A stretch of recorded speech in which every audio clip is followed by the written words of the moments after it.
വൈശ്വാനരാധികരണം. വൈശ്വാനരഹ സാധാരണ ശബ്ദവിശേഷാത്. സൂത്രം 24. ഇവിടെ അർത്ഥം എന്ന് പറയുന്നത് വൈശ്വാനരൻ പരമാത്മാവ് തന്നെ. ഒരു സാധാരണ പ്രയോഗമാണത്.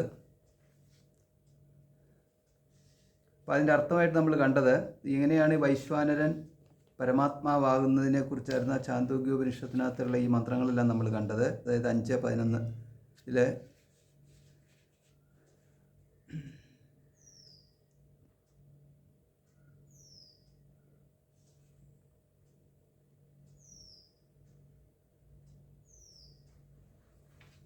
പുരുഷാന്തർഭാഗത്തിരുന്നു കൊണ്ട് യാതൊരു അഗ്നി അന്നത്തെ ദഹിപ്പിക്കുകയും ഭക്ഷിക്കുകയും ചെയ്യുന്നു. ഈ അഗ്നി വൈശ്വാനരാകുന്നു. ഇപ്രകാരം അഗ്നിയാണ് വൈശ്വാനരന്, ദേവനാണ് വൈശ്വാനരന്മാർ. ഈ ശ്ലോകത്തിൽ ഈ മന്ത്രത്തിൽ ഇവിടെ പറഞ്ഞിരിക്കുന്നത് അയമഗ്നിർ വൈശ്വാനരോ യോയമന്തഃപുരുഷേ ഏന ഇതമന്നം പച്യത്തെ യതിതം അദ്യത്തെ. അപ്പം ഭക്ഷിക്കുന്ന അഗ്നിയെ ഭക്ഷിക്കുന്നതിനെ ഏതൊരഗ്നി അകത്തിരുന്നുകൊണ്ട് ദഹിപ്പിക്കുന്നുവോ ആ അഗ്നി വൈശ്വാനരാണ് എന്നുള്ള ഉപനിഷത്ത് പ്രയോഗമുണ്ട്. പക്ഷെ ഇവിടെ നമ്മളിപ്പം വൈശ്വാനരൻ എന്നിവിടെ പറഞ്ഞിരിക്കുന്നത് പരമാത്മാവിനെ തന്നെയാണ്, അഗ്നിയെ അല്ല എന്ന്.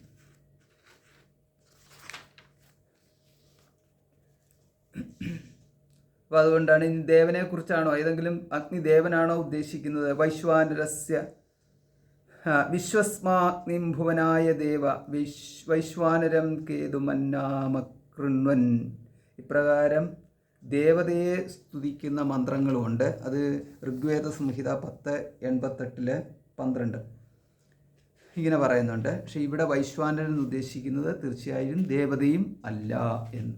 അപ്പോൾ ഈ വൈശ്വാനരനെ കുറിച്ച് നമുക്ക് മറ്റൊരു ഉപനിഷത്തിൽ ഒരു പ്രയോഗമുണ്ട്. നമുക്കതും കൂടെ ഒന്ന് കണ്ടേക്കാം. അതായത് മാണ്ഡൂക്യോപനിഷത്ത് ഏറ്റവും കുറച്ച് മന്ത്രങ്ങളുള്ള ഉപനിഷത്താണ്.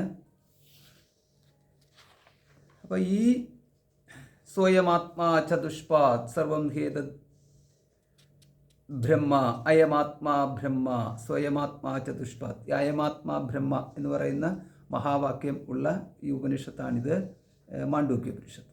ഈ മാണ്ഡൂക്യോപനിഷത്തിൽ മൂന്നാമത്തെ മന്ത്രം. അപ്പം ഒന്നാമത്തെ സർവം ഹേതദ് ബ്രഹ്മ അയമാത്മാ ബ്രഹ്മ സ്വയമാത്മാ ചതുഷ്പാത് സർവം ഹ്യേതത്. രണ്ടാമത്തെ മന്ത്രമാണ് ഞാൻ ഇപ്പം പറയുന്നത്. മാണ്ഡൂക്യോപനിഷത്തിലെ സർവം ഹ്യേതത് ബ്രഹ്മ, സർവം എല്ലാം, ഏതത് സർവം ഇതെല്ലാം ബ്രഹ്മമാകുന്നു. അയമാത്മാ ബ്രഹ്മ, ഈ ആത്മാവാണ് ബ്രഹ്മം. സ്വയമാത്മാ ചതുഷ്പാത്, ഈ ആത്മാ 4 പാദങ്ങളോടും കൂടിയതാണ് എന്ന്. ഇതെല്ലാം ബ്രഹ്മമാണ്, ഈ ആത്മാവാണ് ബ്രഹ്മം, ഈ ആത്മാവ് 4 പാദങ്ങളോട് കൂടിയതാണ് എന്ന് പറഞ്ഞാൽ ഇതെല്ലാം 4 പാദങ്ങളോട് കൂടിയതാണ്, അല്ലെങ്കിൽ ഇതെല്ലാം ബ്രഹ്മമാണ്, ബ്രഹ്മം 4 പാദങ്ങളോട് കൂടിയാണ്. എല്ലാവരും അർത്ഥം തന്നെയാണ്. അതാണ് ഇവിടെ കാണിച്ചിരിക്കുന്നത്.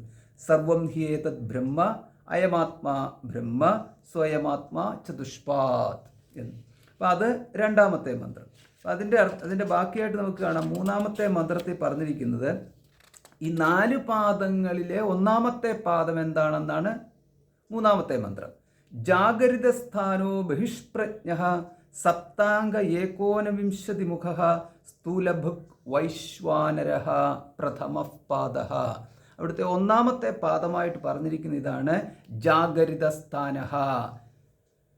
ജാഗ്രത് സ്ഥാനം ജാഗ്രതാണ്. പിന്നെയോ അപ്പം നമുക്ക് 3 സ്ഥാനമുണ്ട്. 1 ജാഗ്രത് സ്ഥാനം, 2 സ്വപ്നസ്ഥാനം, 3 സുഷുപ്തി സ്ഥാനം. 2, 3 നമ്മളിപ്പം പോകുന്നില്ല. നമുക്ക് ഈ ഒന്നാമത്തെ മന്ത്രം മാത്രമേ ആവശ്യമുള്ളൂ. അപ്പം ജാഗ്രത സ്ഥാനം എന്ന് പറയുമ്പോൾ ജാഗ്രത അവസ്ഥ. ബഹിഷ്പ്രജ്ഞ, പ്രജ്ഞ ബഹിർമുഖമായിട്ടുള്ള പ്രജ്ഞ, അറിവോട് കൂടിയിട്ടുള്ളത്, ലോകജ്ഞാനത്തോട് കൂടിയിട്ടുള്ളത്. ബഹിഷ്പ്രജ്ഞ സപ്താംഗ, 7 അംഗങ്ങളോട് കൂടിയിട്ടും. 7 അംഗങ്ങൾ. ഈ 7 അംഗങ്ങൾ എന്ന് പറയുമ്പോൾ ഈ 7 അംഗങ്ങളെ കുറിച്ച് ഇങ്ങനെയാണ് പറഞ്ഞിരിക്കുന്നത് ഭാഷ്യത്തിൽ.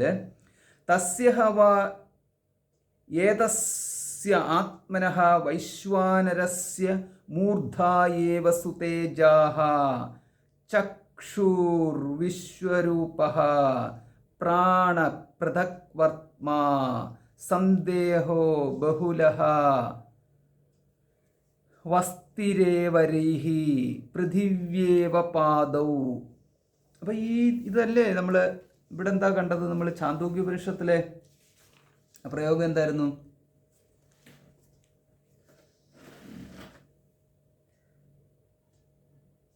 ഛാന്തോഗ്യോപനിഷത്തിലെ 5:18 ഉണ്ടല്ലോ സ്വാമിജി ഇതേ മന്ത്രം. ഛാന്തോഗ്യത്തിന് അല്ലേ? 5:18 രണ്ടാമത്തെ മന്ത്രം. 5:18 രണ്ടാമത്തെ മന്ത്രം. അപ്പോൾ ഇത് ഇവിടെ നമ്മൾ ഈ ഭാഷ്യമാണ് എടുത്ത് ഭാഷ്യത്തിലാണ് പറഞ്ഞിരിക്കുന്നത്. അപ്പം ഭാഷ്യത്തിൽ ഈ മന്ത്രത്തെയാണ് അല്ലേ ഛാന്തോഗ്യന് 5:18 2 അർത്ഥമല്ലേ ഇപ്പം പറഞ്ഞത്? അപ്പോൾ അവിടെ അതിൻ്റെ അർത്ഥം കൊടുത്തിരിക്കുന്നത് ഇങ്ങനെയാണ്: ഈ വൈശ്വാനരാത്മാവായിരിക്കുന്ന ഇവൻ്റെ മൂർധാവ് സുതേജസ്സായും ചക്ഷുസ് വിശ്വരൂപമായും പ്രാണൻ പൃഥക്വർത്മാവായും ദേഹമധ്യം ബഹുളമായും വസ്തി ജലമായും പാദങ്ങൾ പൃഥിവിയായും മാറിടം വേദിയായും രോമങ്ങൾ ബർഹിസ്സായും ഹൃദയം ഗാർഹപത്യമായും മനസ്സ് ദക്ഷിണാഗ്നിയായും മുഖം ആവഹനീയാഗ്നിയുമായും ഭവിക്കുന്നു. അപ്പോൾ ആ ഒരു പ്രയോഗത്തിനകത്തു നിന്നെടുത്തിട്ടാണ് ഇവിടെ ഭാഷ്യത്തിൽ പറഞ്ഞത് സപ്താംഗങ്ങൾ 7 അംഗങ്ങൾ എന്ന് പറയുന്നത് തസ്യഹ വാ ഏതസ്യ ആത്മനഃ വൈശ്വാനരസ്യ 7 അംഗങ്ങളെക്കുറിച്ചാണ് പറയുന്നത്. മൂർധായേവ സുതേജ, മൂർധാവ് സുതേജസ്, അതാണ് മുമ്പ് പറഞ്ഞത്. മൂർധാവ് സുതേജസ്, ചക്ഷുർ വിശ്വരൂപ, വിശ്വരൂപമാകുന്ന ചക്ഷുസ്. 2 പ്രാണപൃഥക്വർത്മാ, പൃഥക്വർത്മാവായിരിക്കുന്ന പ്രാണന് 4 വഴിയിലേക്ക് പോയിക്കൊണ്ടിരിക്കുന്ന സഞ്ചരിക്കുന്ന വായുവിനെയാണ് ഇവിടെ പൃഥക്വർത്മ എന്ന് പറഞ്ഞിരിക്കുന്നത്. അതാണ് പ്രാണൻ.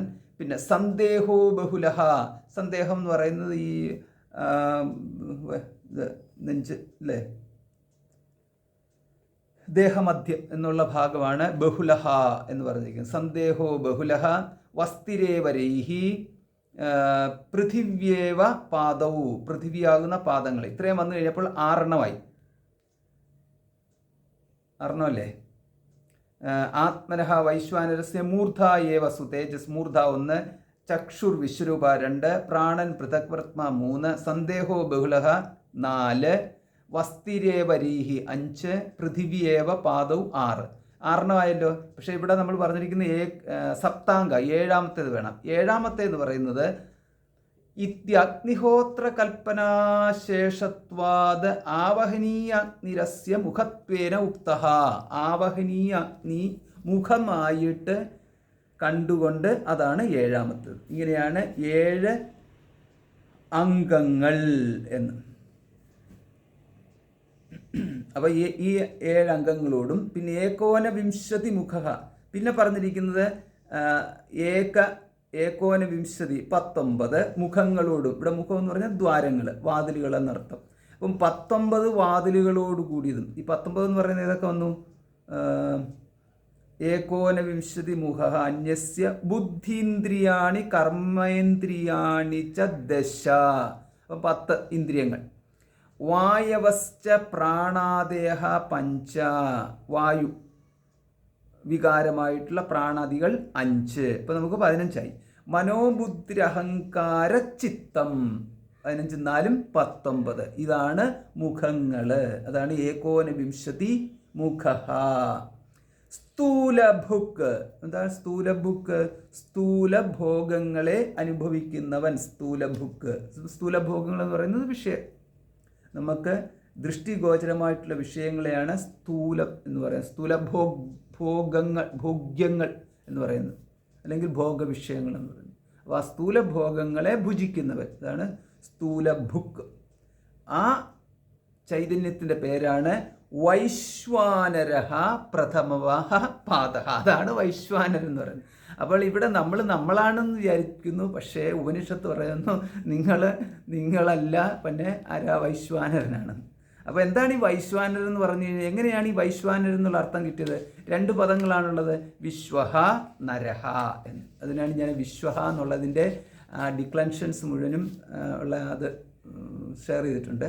അപ്പോൾ അവിടെ വിശ്വഹ വിശ്വു വിശ്വേ എന്ന രൂപം, അതായത് സർവഹ പോലെയാണ് കിട്ടുന്നത്, സർവനാമം ആണ്. സർവഹ സർവൗ സർവേ എന്ന് പറയുന്നത് പോലെ വിശ്വഹ വിശ്വു വിശ്വേ എന്ന് കിട്ടും. അപ്പോൾ അതുകൊണ്ട് അതനുസരിച്ചിട്ട് വേണം നമുക്ക് ഇതിൻ്റെ ഡെറിവേഷൻ എന്ന് പറയുന്നത്. എങ്ങനെയാണ് നമുക്ക് ഇതിൻ്റെ ഈ രൂപം കിട്ടിയത്? വൈശ്വാനർ എന്ന് പറയുന്ന രൂപം എങ്ങനെയാണ് കിട്ടിയെന്നുള്ളത് ഇങ്ങനെയാണ് കിട്ടിയത്. വിശ്വേഷാം നരാണാം അനേകഥ നയനാദ് വൈശ്വാനരഹ. ഒന്നാമത്തെ ഡെഫിനിഷൻ ഇങ്ങനെയാണ് പോകുന്നത്. വിശ്വേഷാം, അപ്പം വിശ്വേഷാം എന്ന് പറയുന്നത് വിശ്വശബ്ദത്തിൻ്റെ ഷഷ്ടി ബഹുവചനം, അതാണ് സർവേഷാം, സർവസ്യ സർവയോഹോ സർവേഷാം പോലെ. അപ്പം എല്ലാവരുടെയും എന്നർത്ഥം. ഇപ്പം വിശ്വേഷാം എന്ന് പറഞ്ഞാൽ എല്ലാവരുടെയും. ഈ എല്ലാവരുടെയും ഉദ്ദേശിക്കുന്ന ആരാണ്? നരാണാം, എല്ലാ നരന്മാരുടെയും. നരൻ എന്ന് ഉദ്ദേശിച്ചിരിക്കുന്നത് ജീവന്മാരെയാണ് ഉദ്ദേശിച്ചിരിക്കുന്നത്. ഇപ്പം നരൻ എന്ന് പറഞ്ഞാൽ മനുഷ്യനല്ല കേട്ടോ. നരൻ എന്ന് പറഞ്ഞാൽ മനുഷ്യൻ എന്നുള്ള അർത്ഥം നമ്മളങ്ങ് എടുത്തു വച്ചിരിക്കുന്നതാണ്. നരഹ, എങ്ങനെയാണ് നരഹ കിട്ടിയത്? ന രീയത്തെ ഇതി നരഹ. രീയത്തെ നശ്യത്തെ, ന രീയത്തെ നശ്യത്തെ, നശിക്കാത്തത് എന്ന് പറയുന്നത് ജീവൻ എന്നുള്ള അർത്ഥമാണ്. ന രീയത്തെ നശ്യത്തെ ഇതി നരഹ എന്ന്. അപ്പം ഇവിടെ ജീവൻ ചൈതന്യ ആത്മാ എന്നുള്ളതാണ് അവിടെ ഉദ്ദേശിക്കുന്നത്. അപ്പോൾ അവിടെ ഈ നമ്മൾ മരിക്കാത്തവൻ എന്നുള്ള അർത്ഥം കിട്ടും. അപ്പം നാരീയത്തെ എന്ന് പറഞ്ഞാൽ നശിക്കാത്തത്. അത് എത്ര പേരുണ്ടെന്നുള്ളതാണ്. പരമാത്മാവിനെ കുറിച്ചല്ല ഇവിടെ പറഞ്ഞിരിക്കുന്നത്. അതുകൊണ്ടാണ് വിശ്വേഷാം നരാണാം, എല്ലാ ജീവന്മാരുടെയും എന്നുള്ള അർത്ഥം നമുക്ക് കിട്ടി. അവരെ മുഴുവനും നയനാത്ത് ഏകഥാ നയനാത്, അവരെ എല്ലാവരെയും നയിക്കുന്നവൻ എന്നുള്ള അർത്ഥം. നയിക്കുക എന്ന് പറഞ്ഞു കഴിഞ്ഞാൽ എല്ലാവരെയും കൊണ്ട് നടക്കുന്നവൻ എന്നർത്ഥം, ഭരിക്കുന്നവൻ എന്നുള്ള അർത്ഥം കിട്ടിയല്ലോ. നയൻ എന്ന് പറഞ്ഞു കഴിഞ്ഞാൽ യാതൊരുവൻ്റെ പ്രകാശത്തിലാണോ ഇതെല്ലാം പോകുന്നത്, അല്ലെങ്കിൽ യാതൊരുവൻ്റെ ഭയത്താലാണോ ഇതെല്ലാം പ്രവർത്തിക്കുന്നത്? ഭീഷാസ്മാത് വാതഃ ഭവതേ എന്നുള്ള അർത്ഥം കിട്ടുന്നു. അതേമാതിരി ഇന്ദ്രിയങ്ങളെ പ്രകാശിപ്പിക്കുന്നവൻ, മനസ്സിനെ പ്രകാശിപ്പിക്കുന്നൊക്കെയുള്ള അർത്ഥം കിട്ടുന്നു. എല്ലാം ഉണ്ട്. അപ്പോൾ അതെല്ലാം കൊണ്ടുള്ളപ്പോൾ അവിടെ നമുക്ക് കിട്ടുന്നത്, ഇവിടെ ആരെയാണ് ഉദ്ദേശിക്കുന്നത്? പരമേശ്വരനെയാണ് ഉദ്ദേശിക്കുന്നത്. അപ്പോൾ വൈശ്വാനരൻ എന്നുള്ള അർത്ഥം കിട്ടുന്നത് എല്ലാവരെയും നയിക്കുന്നവൻ എന്നുള്ള അർത്ഥം കിട്ടുന്നു. ഏകത നയനാത്, എല്ലാവരെയും ഒരുപോലെ നയിക്കുന്നവൻ എന്നുള്ളർത്ഥം. വൈശ്വാനരന് പരമേശ്വര എന്നർത്ഥം തന്നെയാണ് കിട്ടുന്നത് എന്ന്. ഇപ്പം പരമേശ്വരൻ, അപ്പം ഞാനെന്ന് പറയുന്നത് ഞാൻ വൈശ്വാനരൻ എന്ന് പറഞ്ഞു കഴിഞ്ഞാൽ അപ്പോൾ പിന്നെ പരമേശ്വരൻ എന്നുള്ള അർത്ഥം എടുക്കണം. അപ്പോൾ അത് ഒരർത്ഥമായി. ഇനി രണ്ടാമത്തേത് യദ്വാ വിശ്വശ്ചാസൗ നരശ്ചേതി, ഇങ്ങനെ എടുക്കാം. അപ്പം വിശ്വഹ ച അസൗ നരഹ, വിശ്വൻ എന്നും നരൻ എന്നും ഉള്ള അർത്ഥം എടുക്കാം. അങ്ങനെ ആയിക്കഴിഞ്ഞാൽ എങ്ങനെയാണ് അതിൻ്റെ പോകുന്നത്? അപ്പം ഈ വിശ്വശ്ചാസൗ നരഹ എന്ന് പറഞ്ഞാൽ വിശ്വനരഹ എന്നാണല്ലോ എടുക്കേണ്ടത്. അപ്പം വിശ്വനരഹ എന്നുള്ളത് ആദ്യം വിശ്വാനരഹ എന്നാകും, രണ്ടാമത് വൈശ്വാനരഹ എന്നാകും. അതെങ്ങനെയാകുന്നത്? ഇങ്ങനെയാണ്. അവിടെ ഈ വിശ്വ പ്ലസ് നര എന്നുള്ളത് രണ്ടും കൂടെ ചേർന്ന് കഴിയുമ്പോൾ ഈ വിശ്വശബ്ദത്തിന് ഒരു ദീർഘം നിപാതനമായിട്ട് വരും എന്ന് പറഞ്ഞാൽ അതങ്ങനെ നിപാതനം എന്ന് പറഞ്ഞാൽ വിശ്വശബ്ദം വിശ്വ എന്നാകും. ഇത്രയേ ഉള്ളൂ, സിമ്പിൾ. ഈ ദ്യാവാ പൃഥിവ്യോരിതമന്തരം ഹി എന്നൊക്കെയുള്ള രീതിയിൽ ദ്യൗ പ്ലസ് പൃഥിവി ഇത് രണ്ടും കൂടെ ചേരുമ്പോൾ ദ്യാവ അല്ലേ, അങ്ങനെ പറ്റോ? ദ്യാവ അല്ലെന്ന് തോന്നുന്നു, അത് വേറെയാണ്. അപ്പോൾ ഇവിടെ ഇപ്പോൾ ഒരു നിപാതനം ആയിട്ട് വരും. അപ്പം ഈ വിശ്വാനരഹ അങ്ങനെ കിട്ടും നമുക്ക്. വിശ്വാനരഹ, ഈ വിശ്വാനരഹ ഏവ വൈശ്വാനരഹ, അവിടെ നമുക്ക് ഒരു വൃദ്ധി വരും. വി എന്നുള്ളത് വൃദ്ധി ഭാവത്തിലേക്ക് മാറും എന്ന് പറഞ്ഞു കഴിഞ്ഞാൽ ചില സന്ദർഭത്തിൽ ഇങ്ങനെയാണ് പറയും, രക്ഷസ് തന്നെ രാക്ഷസൻ എന്ന്, വയസ്സ് തന്നെ വായസം. ഈ തരത്തിൽ വായസം എന്ന് പറയുമ്പോൾ എന്താണോ കാക്കയെന്ന് തോന്നുന്നല്ലേ, നോക്കാം. അപ്പോൾ അവിടെ കാക്ക തന്നെ. അപ്പോൾ വയസ്സ് സമം വായസം. പിന്നെ രക്ഷസ് തന്നെയാണ് രാക്ഷസ, രണ്ടും അതേ അർത്ഥം തന്നെയാണെന്ന്. രക്ഷസന് രാക്ഷസ എന്നുള്ളത്. മറ്റേ ദാശരഥി പോലെയുള്ള അർത്ഥമല്ലത്, പകരം അത് തന്നെ എന്നുള്ള അർത്ഥം കിട്ടുന്നത്. ആ തരത്തിലുള്ള തദ്ധിതങ്ങളുണ്ട്. ഈ തരത്തിലുള്ള രൂപങ്ങളെയാണ് തദ്ധിതങ്ങൾ എന്ന് പറയുന്നത്. അപ്പോൾ അങ്ങനെയാണ് ഈ വിശ്വാനരഹ ഏവ വൈശ്വാനരഹ എന്ന്. അപ്പോൾ ഇവിടെ നമുക്ക് എന്താ കിട്ടുന്നത്? ഇവിടെ കിട്ടുന്നത് ഇങ്ങനെയാണ്: വിശ്വശ്ചാസവും നരശ്ച, വിശ്വനുമാണ് നരനുമാണ്. അങ്ങനെ ആയിക്കഴിഞ്ഞാലും വൈശ്വാനരഹ എന്ന് കിട്ടും. അപ്പം നമ്മൾ വിശ്വൻ, തൈജസൻ, പ്രാജ്ഞൻ എന്ന് പഠിച്ചല്ലോ. നമ്മൾ സാധാരണഗതിയിൽ ഈ ജീവാത്മാവിനെ കുറിച്ച് പറയുമ്പോൾ വിശ്വൻ, തൈജസൻ, പ്രാജ്ഞൻ എന്നാണ് പറയുന്നത്. പക്ഷേ ഈ മാണ്ഡൂക്യോപനിഷത്തിലേക്ക് വന്നു കഴിഞ്ഞപ്പോൾ അത് വൈശ്വാനരഹ തൈജസഹ പ്രാജ്ഞഹ എന്ന പേരിൽ ആണ് അറിയപ്പെടുന്നത്. അപ്പോൾ അത് ഈ തരത്തിലാണ് ഇത് കിട്ടുന്നത്.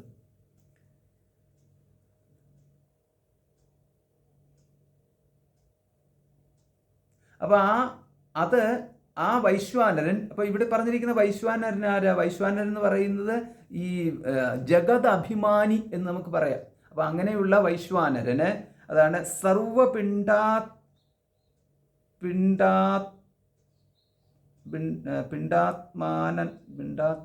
പിണ്ടാത്മാനന്യത്വാത്, സർവപിണ്ടാത്മ അനന്യത്വാത് എന്ന്. അതാണ് സർവപിണ്ടാത്മാനന്യത്വാത്. സർവപിണ്ട എന്ന് പറഞ്ഞാൽ സർവശരീരം. ഇവിടെ പിണ്ട എന്ന് ഉദ്ദേശിക്കുന്നത് ശരീരം. വെഷ്ടി ശരീരത്തിനെയാണ് പിണ്ട എന്ന്. ഈ നമ്മൾ പിണ്ടം വെക്കുക എന്ന് പറയുന്നത്, പിണ്ട എന്ന് പറഞ്ഞു കഴിഞ്ഞാൽ ഇതായിരിക്കും ഉദ്ദേശിക്കുന്നത്. അങ്ങനെയാണല്ലോ പറയുന്നത്. അപ്പം ഈ ഇതാണ്, അത് വെഷ്ടി ശരീരത്തിനെയാണ് ഉദ്ദേശിക്കുന്നത്. അവനവൻ്റെ ശരീരമാണ് ഈ പിണ്ടം എന്ന് ഇവിടെ പറഞ്ഞിരിക്കുന്നത്. സർവപിണ്ടാത്മാ അനന്യത്വാത് എന്നുള്ള പ്രയോഗമാണ്. അപ്പോൾ സർവ എന്ന പ്രയോഗത്തിലൂടെ സർവശരീരികളും ഇവിടെ അനന്യത്വം വന്നു. സർവശരീരികളുടെയും ആത്മാവായിട്ട് ജാഗ്രത അവസ്ഥയിൽ സ്ഥൂലഭുക്കായിട്ട് യാതൊരുവനിരിക്കുന്നുവോ അവനാകുന്നു വൈശ്വാനരൻ എന്നർത്ഥം നമുക്കിവിടെ കിട്ടി. അതായത് ഇവിടെ ഇപ്പം അങ്ങനെ വന്നു കഴിഞ്ഞാൽ ആരായി? അങ്ങനെ വന്നു കഴിഞ്ഞാൽ തീർച്ചയായിട്ടും അത് കേവല ജീവാത്മാ എന്ന ഭോക്താവിനെ നമുക്കവിടെ കിട്ടത്തില്ല. പകരം സർവരെയും നയിക്കുന്ന പരമേശ്വരൻ എന്നുള്ള അർത്ഥം തന്നെ അവിടെ എടുക്കേണ്ടി വരും. ആ പരമേശ്വരനെ കുറിച്ചാണ് പറയുന്നത്. അപ്പോൾ ആ പരമേശ്വരന് ഇപ്പം നമ്മളുടെ ഇവിടെ കണ്ടല്ലോ, വൈശ്വാനരൻ എന്ന് പറഞ്ഞാൽ പരമേശ്വരൻ എന്ന് പറഞ്ഞു. പരമേശ്വരൻ പരമാത്മാവ് തന്നെ എന്നുള്ളതും അതും ഒന്ന് തന്നെയാണ്. അപ്പോൾ ആ പരമേശ്വരനെ കുറിച്ചുള്ളതാണ് ഇവിടുത്തെ ചർച്ച. അതാണ് ഇവിടുത്തെ വിഷയം.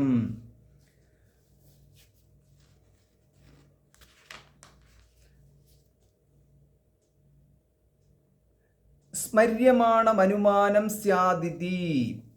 രണ്ടാമത്തെ സൂത്രം, 25ാമത്തെ സൂത്രം. സ്മൃതിയിൽ പറഞ്ഞിരിക്കുന്ന പരമേശ്വരൻ ഇത് തന്നെയാണ് എന്ന്. അതാണ് സ്മര്യമാണമനുമാനം എന്ന്. അപ്പം സ്മൃതിയിലും ഇപ്രകാരം പരമേശ്വരനെ തന്നെയാണ് ഈ പേരിൽ അറിയപ്പെടുന്നത് എന്ന്. അതായത് വൈശ്വാനരൻ എന്നുള്ള പേരിൽ അറിയപ്പെടുന്നത്. അതിനു വേണ്ടിയിട്ടൊരു ശ്ലോകത്തെ ഉദ്ദേശിച്ചിട്ടുണ്ട്.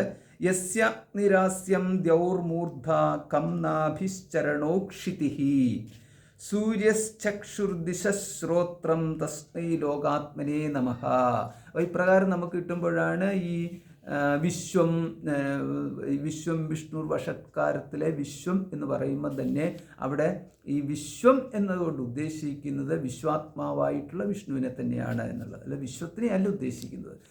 അതിനെക്കുറിച്ച് പറയുന്നത് എങ്ങനെയാണ്? ഈ വിശ്വം എന്ന് പറഞ്ഞാൽ വിശ്വാത്മാവ് ആയിട്ടുള്ള വിഷ്ണുവാണ് എന്നെങ്ങനെ നമുക്ക് പറയാൻ പറ്റും? അതിന് ഉദാഹരണം പറയുന്നത്, ഇതെത്ര ഉണ്ട്, ഇതിടങ്ങഴിയുണ്ട്, ഇതെത്രയുണ്ട്, ഇതൊരു പറയുണ്ട് എന്ന് പറഞ്ഞാൽ ഒരു പറ എന്ന് പറഞ്ഞു കഴിഞ്ഞാൽ അത് അളക്കുന്ന സാധനമാണ്. പക്ഷെ ഉദ്ദേശിക്കുന്നത് എന്താ? ഒരു പറ നെല്ല്. അപ്പോൾ ഈ നെല്ലിനെയാണ് ഇവിടെ പറഞ്ഞിരിക്കുന്നത് ഒരു പറയുണ്ടെന്ന്. അല്ലെങ്കിൽ ഇത് ഇടങ്ങഴിയുണ്ട് എന്ന് പറഞ്ഞപ്പോൾ ഉദ്ദേശിച്ചിരിക്കുന്നത് അരിയെയാണ് എന്ന് പറഞ്ഞതുപോലെയാണ് നമ്മൾ വിശ്വം എന്ന് പറയുമ്പോൾ അവിടെ ആ വിശ്വം എന്ന് പറഞ്ഞിരിക്കുന്നത് കൊണ്ട് ഉദ്ദേശിക്കുന്നത് ഈ പരമേശ്വരനെ തന്നെയാകുന്നു, അല്ലെങ്കിൽ വിശ്വാത്മാവിനെ തന്നെ ആകുന്നു എന്ന് സാരം. ശബ്ദാദിഭ്യോ അന്തഃപ്രതിഷ്ഠാനാച്ച നേതിച്ചേത് ന തഥാ ദൃഷ്ട്യുപദേശാദ് അസംഭവാത് പുരുഷമപി ച ഏനം അധീയത്തെ എന്ന് അടുത്ത സൂത്രം പറയുകയാണ്. അപ്പം ഇവിടുത്തെ ചോദ്യം ഇതാണ്, ശബ്ദാദിഭ്യോ അന്തഃപ്രതിഷ്ഠാനാത്, ശബ്ദാദികളുടെ ഉള്ളിൽ വസിക്കുന്നതിനാൽ, തഥാ ന എന്ന്. അപ്പം ശബ്ദാദികളുടെ ഉള്ളിൽ വസിക്കുന്നതിനാൽ എന്ന്. അപ്പം ശബ്ദാദികളുടെ ഉള്ളിൽ വസിക്കുക എന്ന് പറഞ്ഞു കഴിഞ്ഞാൽ ഇപ്പോൾ ഇവിടുന്ന് ഉദ്ദേശിച്ചിരിക്കുന്നത്, അതായത് പരമേശ്വരൻ എന്ന് പറയാൻ സാധിക്കുന്ന ഒന്നല്ല വൈശ്വാനരൻ. പകരം ഈ വൈശ്വാനരന് ഈ ഹൃദയത്തിൽ വസിക്കുക, ഗാർഹവത്യ അഗ്നി വസിക്കുക, ജഠരത്തിൽ വസിക്കുക എന്നൊക്കെ പറയുന്ന രീതിയിൽ ഇവിടെ ഇപ്പോൾ ഈ ഇതിൻ്റെ അതായത് ഇന്ദ്രിയങ്ങളുടെയും വിഷയങ്ങളുടെയൊക്കെ ഉള്ളിൽ വസിക്കുന്ന രീതിയിൽ മാത്രമല്ലേ എടുക്കാൻ സാധിക്കത്തുള്ളൂ. ഇത്തരത്തിലുള്ള ഒരു ആർഗ്യുമെൻ്റാണ് ഇവിടെ കൊണ്ടുവരുന്നത്.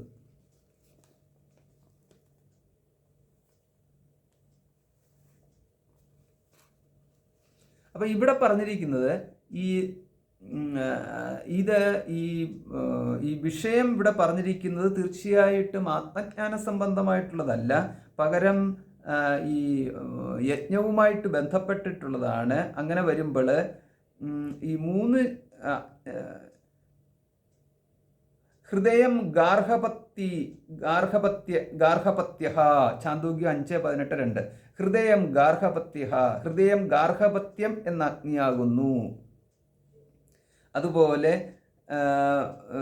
ഈ പുരുഷേ അന്തഃപ്രതിഷ്ഠിതം വേദ എന്ന്. അപ്പം ഈ അന്തഃപ്രതിഷ്ഠിതം പുരുഷൻ്റെ ഹൃദയത്തിൽ അകത്ത് പ്രതിഷ്ഠിക്കപ്പെട്ടിരിക്കുന്നു.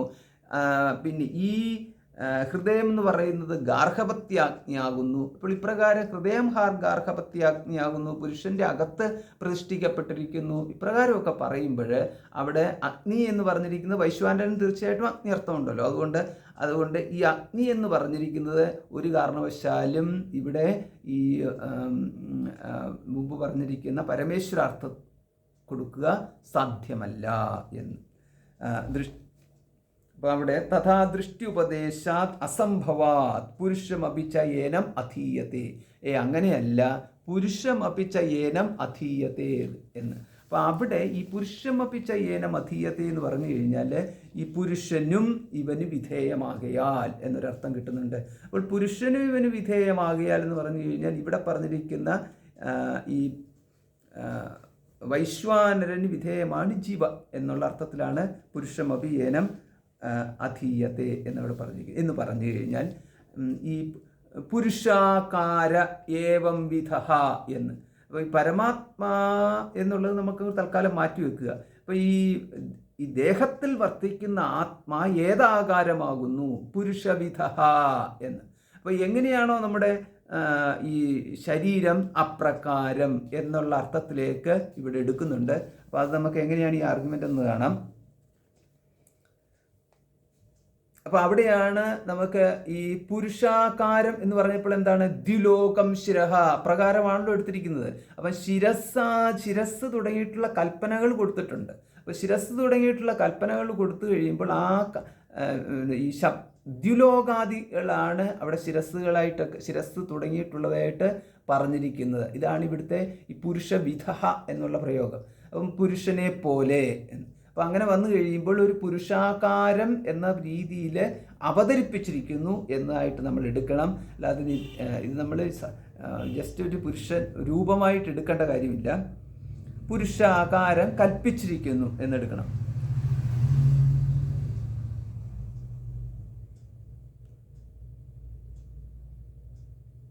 അതായത് എങ്ങനെയാണ് എന്ന് പറഞ്ഞു കഴിഞ്ഞാൽ ഹൃദയാന്തർവർത്തിയായിട്ടല്ല ഇവിടെ പോയിരിക്കുന്നത്, പകരം ദ്വിലോകം ശിരസ്സാണ്, ഇപ്രകാരമാണ് എടുത്തിരിക്കുന്നത്. അത് മറക്കരുത് എന്നവിടെ സൂചിപ്പിച്ചിരിക്കുകയാണ്. അപ്പം എങ്ങനെ വന്നു കഴിഞ്ഞാൽ എങ്ങനെയാണ് എടുക്കേണ്ടത്? സയേഷു അഗ്നിർവൈശ്വാനരഃ യത് പുരുഷഃ സയോ ഹയേതമേവമഗ്നി വൈശ്വാനരം പുരുഷവിധം പുരുഷേ അന്തഃപ്രതിഷ്ഠിതം വേദ എന്ന് ഇപ്രകാരം ഒരു മന്ത്രമുണ്ട്. അപ്പോൾ അവിടെ എങ്ങനെയാണ്?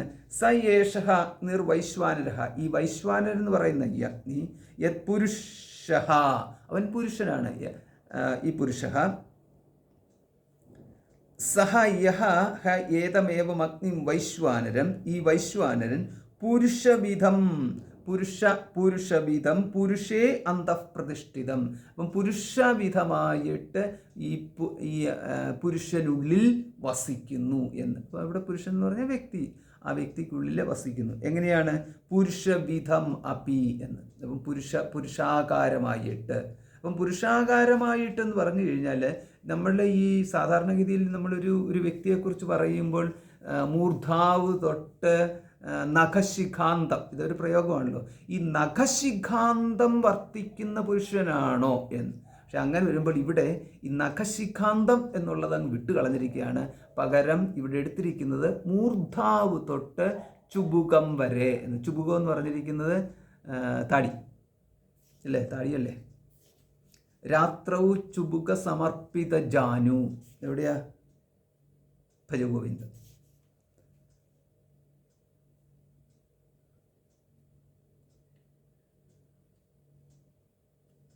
രാത്രൗ ചുബുക സമർപ്പിത ജാനു,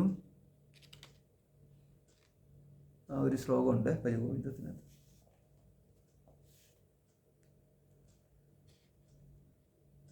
അഗ്രേ വന്നി പൃഷ്ടേ ഭാനുഹു രാത്രൗ ചുബുക സമർപ്പിത ജാനുഹു എന്നുള്ള ഇതാണ്. ആ ഭജഗോവിന്ദത്തിൽ. അതായത് അഗ്രേ വന്നി, രാവിലെ എണീറ്റ് കഴിയുമ്പോൾ അഗ്രേ വന്നി, തീ കായുക. പൃഷ്ടേ ഭാനു, അപ്പം തീ കായുമ്പോൾ നമ്മൾ സാധാരണ സൂര്യനെ നോക്കിയിരുന്ന് തീ കായുന്നില്ല, സൂര്യന് പുറത്തോട്ട് തിരിഞ്ഞിരുന്നിട്ട് ഈ റോഡ് സൈഡിലിരുന്ന് നോക്കി കഴിഞ്ഞാൽ പണ്ടത്തെ കാലത്തൊക്കെ കാണുന്നതാണ്. അതാണ് അഗ്രേ വന്നി പൃഷ്ടേ ഭാനു. പണ്ടൊക്കെ ആണെന്നുണ്ടെങ്കിൽ ഈ മഞ്ഞുകാലം എന്നൊക്കെ പറഞ്ഞു കഴിഞ്ഞാൽ ഈ ഡിസംബർ കാലത്തൊക്കെ എന്ന് പറഞ്ഞാൽ തണുപ്പുള്ള ഒരു കാലം ഉണ്ടായിരുന്നു. ആ തണുപ്പുള്ള കാലത്ത് ഈ റോഡിലൊക്കെ ഇരുന്നു കൊണ്ട്, പറമ്പുകളിലും റോഡിലും ഒക്കെ ഇരുന്നു കൊണ്ട് തീയിട്ട് തീ കായുക എന്ന് പറയുന്നത് ഒരു വിനോദമായിരുന്ന കാലം ഉണ്ടായിരുന്നു. അപ്പോൾ അഗ്രേ വന്നി പൃഷ്ടേ ഭാനു. പിന്നെ രാത്രൗ ചുബുക സമർപ്പിത ജാനു. ഇപ്പോൾ രാത്രിയാകുമ്പോൾ ചുരുണ്ട് കൂടിയിട്ട് അങ്ങനെ ആ ചുരുണ്ടുകൂടി കിടക്കുന്നത് പറഞ്ഞിരിക്കുന്നതാണ് രാത്രൗ ചുബുക സമർപ്പിത ജാനു അല്ലേ, അങ്ങനെ പറ്റാന്ന് തോന്നുന്നു. അതല്ലല്ലോ ഇവിടുത്തെ വിഷയം. അപ്പോൾ ഇവിടെ ഇപ്പോൾ എങ്ങനെയാണ് ഈ പുരുഷനെ കണ്ടിരിക്കുന്നത്? പുരുഷൻ ഇങ്ങനെയാണ് പറഞ്ഞിരിക്കുന്നത്, പുരുഷവിധം പുരുഷേ അന്ധപ്രതിഷ്ഠിതം വേദ. അപ്പോൾ എങ്ങനെ എടുക്കണം നമുക്ക്?